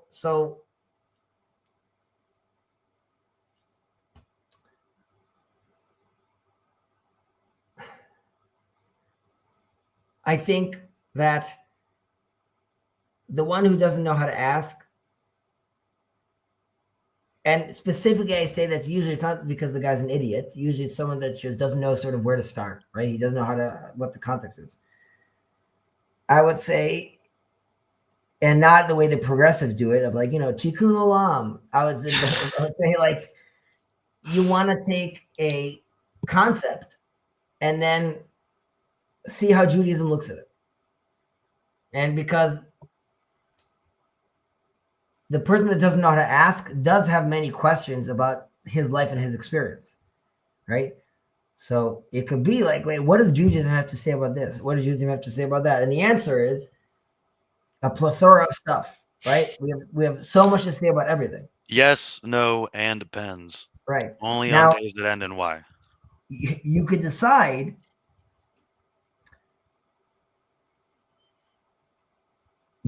at some point, like this guy asked me this question right now. Do I have to take him throughout the whole Talmud discussion about like how this originates? Or can I now just aim at things that's a little more contemporary, a little more relevant? Or like, but that's not really Talmudic. Okay. Yes, it's true that in the seminary you learn from the Talmud all the way until it gets to the written text of like the decider rabbi that decided about this specific case, right? So you just went on a 2,000-year journey. Okay. I don't know. Like, I don't think that's necessary anymore. And definitely not when you're trying to connect people to the Torah. If you told me, Chezi, hey, listen, I really want to be a rabbi, right? But like, how do I do that? Like, the rabbi for dummies, right? So like the answer is like, no, you can't do that. However, as Rabbi Hillel told the person that said, I want to learn the whole Torah on one foot, right? He says, V'ahavta l'recha kamocha, right? Kol hashar zilu gmor, go and learn, right? The fundamental is love thy neighbor. Everything else, experience, go, live, gravy, do. You'll figure out many things after that. So that's sort of my attitude, but more in the, like, I was going back to that example we gave with the priest. I think if there's a concept you like, right, I would say dig in and find its true essence. It's not that you need to ignore, and this, so it's 2 days and 3 days, so it's 4 hours and you wait 6 hours. What is meat and milk? Why are we waiting for this? A more controversial topic is, let's say, same-sex marriage, right? So being compassionate and understanding love and understanding emotions, and I get that you really like this person, all things like that. It's actually, the Zohar also talks about how, like, same-sex love is almost like a higher level of love, because like David and Jonathan, there was nothing dependent on. There is even no sexual element over there, but that's if you could rise above the sexual element. But specifically about incest and same-sex marriage, when the Torah says that it's to'eva, they talk about it like it's a what's the word in English? It's not a disgrace. It's an abomination. So first of all, to'eva also means to'e'ataba. You are mistaken in this route. You don't have to read it as abomination, which is a triggering word. And number two, the Torah is not talking about the fact that you do actually have emotional or sexual feelings for X said individual. The Torah is saying, remove yourself from your comfort zone. You must marry the other. If you are marrying the same, whether it's your family, if Jaime Lannister marries Cersei, it doesn't mean their love isn't real.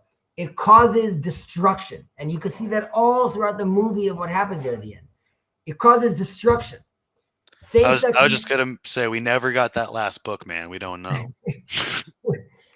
You're right. We don't know. I'm sorry. I couldn't help myself. I remember if Cook talks about, like, the power, he talked about how incest is like such a powerful thing. Right. But that's what's all, like, it's too close to home. Mm-hmm. Same-sex marriage, if I marry a man, it doesn't mean I don't love him. It just means I'm not experiencing the other. I'm not going outside my bounds. And that's what the Torah is inviting me to do. Now, did I just make all the issues of same-sex marriage okay in Judaism? No. But I think that answer is much different than like, you can't, and we don't do it, and like you're not allowed to, and God would be angry at you. It's less about God angry about you. God wants you to experience this world. And if you're experiencing it in a lower resolution, that's just not the ideal. Maybe your love is fantastic. Great. Awesome. It's just, there's more out there for you to experience. And if you're saying like, I just like looking in the mirror. Okay. So I believe in engaging Torah at that level. And it requires the toolkit you need for that, yes, is to, it's also different. If you're trying to do what I'm doing right now, which is not something that I'm trying to do, but if you want to feel kind of like off the cuff, have these discussions, there's no way of doing that without deep study. If you want to engage for yourself with the Torah, you don't need all this. Exactly. Correct. So, but it's that last thing for the ones who don't know how to ask, but have that desire to. I think I might take some of the loose advice of just say, here's a couple things to look into. Always happy to have the conversation, build the community, one brick at a time, as it were. And that's something that anyone can do for any community. And any topic, right? But, right. but you could tell the person that doesn't know, right? You don't have to hit them with like, you might look at the concept of Shabbos. You might find that interesting, right? Like there's 1,001 books about that. You could decide to come and say like, like this concept in Judaism is like very, very interesting, right? Mm-hmm. Or for example, talk about Maimonides, right? Just the idea of the middle of the road, or the idea of the concept of like pe'ah, right? Like I'm saying, you ever think about like what those locks are, and then just go into like how it has to do with agriculture or seeing the other and always reminding yourself to do that. That's a beautiful little mindfulness package. And now I would argue that someone that sees the value in that will be like, oh, that's pretty awesome. Is there any other stuff like that? Right. I mean, I would love to have a way for people who are hungry for that to have that part of the world open for them. And that's just kind of where I'm coming from. But also just, we are in an age where so many communities are increasingly fraying and having difficulty of bringing in the different kinds of people on the fringe. But I would say prepare yourself your five go-to vataf tachlo, 5 topics you like. And by the way, there's nothing wrong with like when you go to an interview, right? You practice beforehand. Right? And even though the guy says like when you look at the guy that's interviewing, be like, wait, you're also from Chicago? That's so interesting. But you knew he was from Chicago, and you Googled his favorite restaurant, and you knew all this stuff. It doesn't make it less authentic. You're working something out right now. So you could give yourself your 5, 7, 10 elements that you feel like these are the topics that I find are interesting. I also find are engaging people.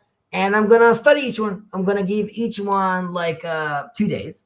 And I will look at a little topic of like how Maimonides looks at this, a rationalist perspective and this perspective. And I'm going to build myself like a little Torah concept, my 2-minute Torah concept on this idea. And then it's yours. And then you drop it when it's relevant. And you drop it when they're saying something that's relevant to that conversation. Right now, maybe people get annoyed about it when I do it over here, but like I have a very hard time like controlling myself. If there's like something someone says that like brings up another idea, I want to be like, this references like that idea. But have those for you. And I see that being beneficial. Now, you might be known as someone that constantly drops those kind of things. And to be honest with you, I don't do small talk. Very hard for me to do small talk. When I see people like in synagogue, my general question is like, how was your week? Good. Did you win? And they'll be like, what do you mean, did I win? I'm like, you had a week. Things going on, the kids, the conversation. I'm like, do you feel like it was productive? Do you feel like it was successful? And they'll be like, yeah, I guess it was, it was pretty awesome. I'm like, yeah, it's a tough thing, engaging with the kids. They're growing up. What do they want? What they want from us? And I can be like, dude, I just meant like, how are you? Like, I don't need to be talking about like my son's psychology and how, but I don't know. I engage at like, I want to talk to you. Right. And if the attitude is like, hi, Shabbat Shalom. Yeah. Okay. Shabbat Shalom. I'll walk away. But my conversation. Good Shabbos. My conversation is to get into the thicket right away, because we're real people and we really live lives. And many times the reaction is someone might be sort of standoffish off the bat, But next thing you know, I'm talking about him, about like his dad and like why they're not doing this and why they're not doing that, because someone wanted to hear it. And then I'm like, it's a fascinating idea. The Rambam talks about da da da da da da. And then my mode is to, v'hagita bo yomam v'layla, right? As in like you are participating it day and night. Is that it's day and night. It's the conversation it's you a have. part of your world. It's exactly. So, and that doesn't mean you can't be listening to secular music or enjoy like something that you're doing, or read a Batman comic with your kid. Nevertheless, it still means that your environment, the world you're building, you're always pulling from those sources and you're engaging your life that way. Mm-hmm. And I believe that people see that and hear that and connect to that. Or not. What do I know, RJ? Hey, Chezi's just this guy, I'm just a dude. This has been enjoyable. I'm sorry, though, in this Likewise. conversation, I did not get to ask you how you're doing, how your family's doing, how your kids are doing. Things are good. Things are How good. your family's doing. I got the win. And school's going well? Yeah, school's going well. I have a final that I have to finish this week before more classes start. It's always fun to be in the programs that never end. But she's almost here. Oh yeah, almost there. The Shabbos Queen is almost here. Well, I'm going to wish you a very restful Shabbos. Thank you, sir. Take care. This was enjoyable, and I appreciate you jumping on, and you should only grow. Aseh v'hatzliach. Chazak v'amatz. Thank you. Leila Tov. Leila Tov. What a good guy. Wow. 3 hours and 15 minutes. Oh my God. Okay. See you guys later.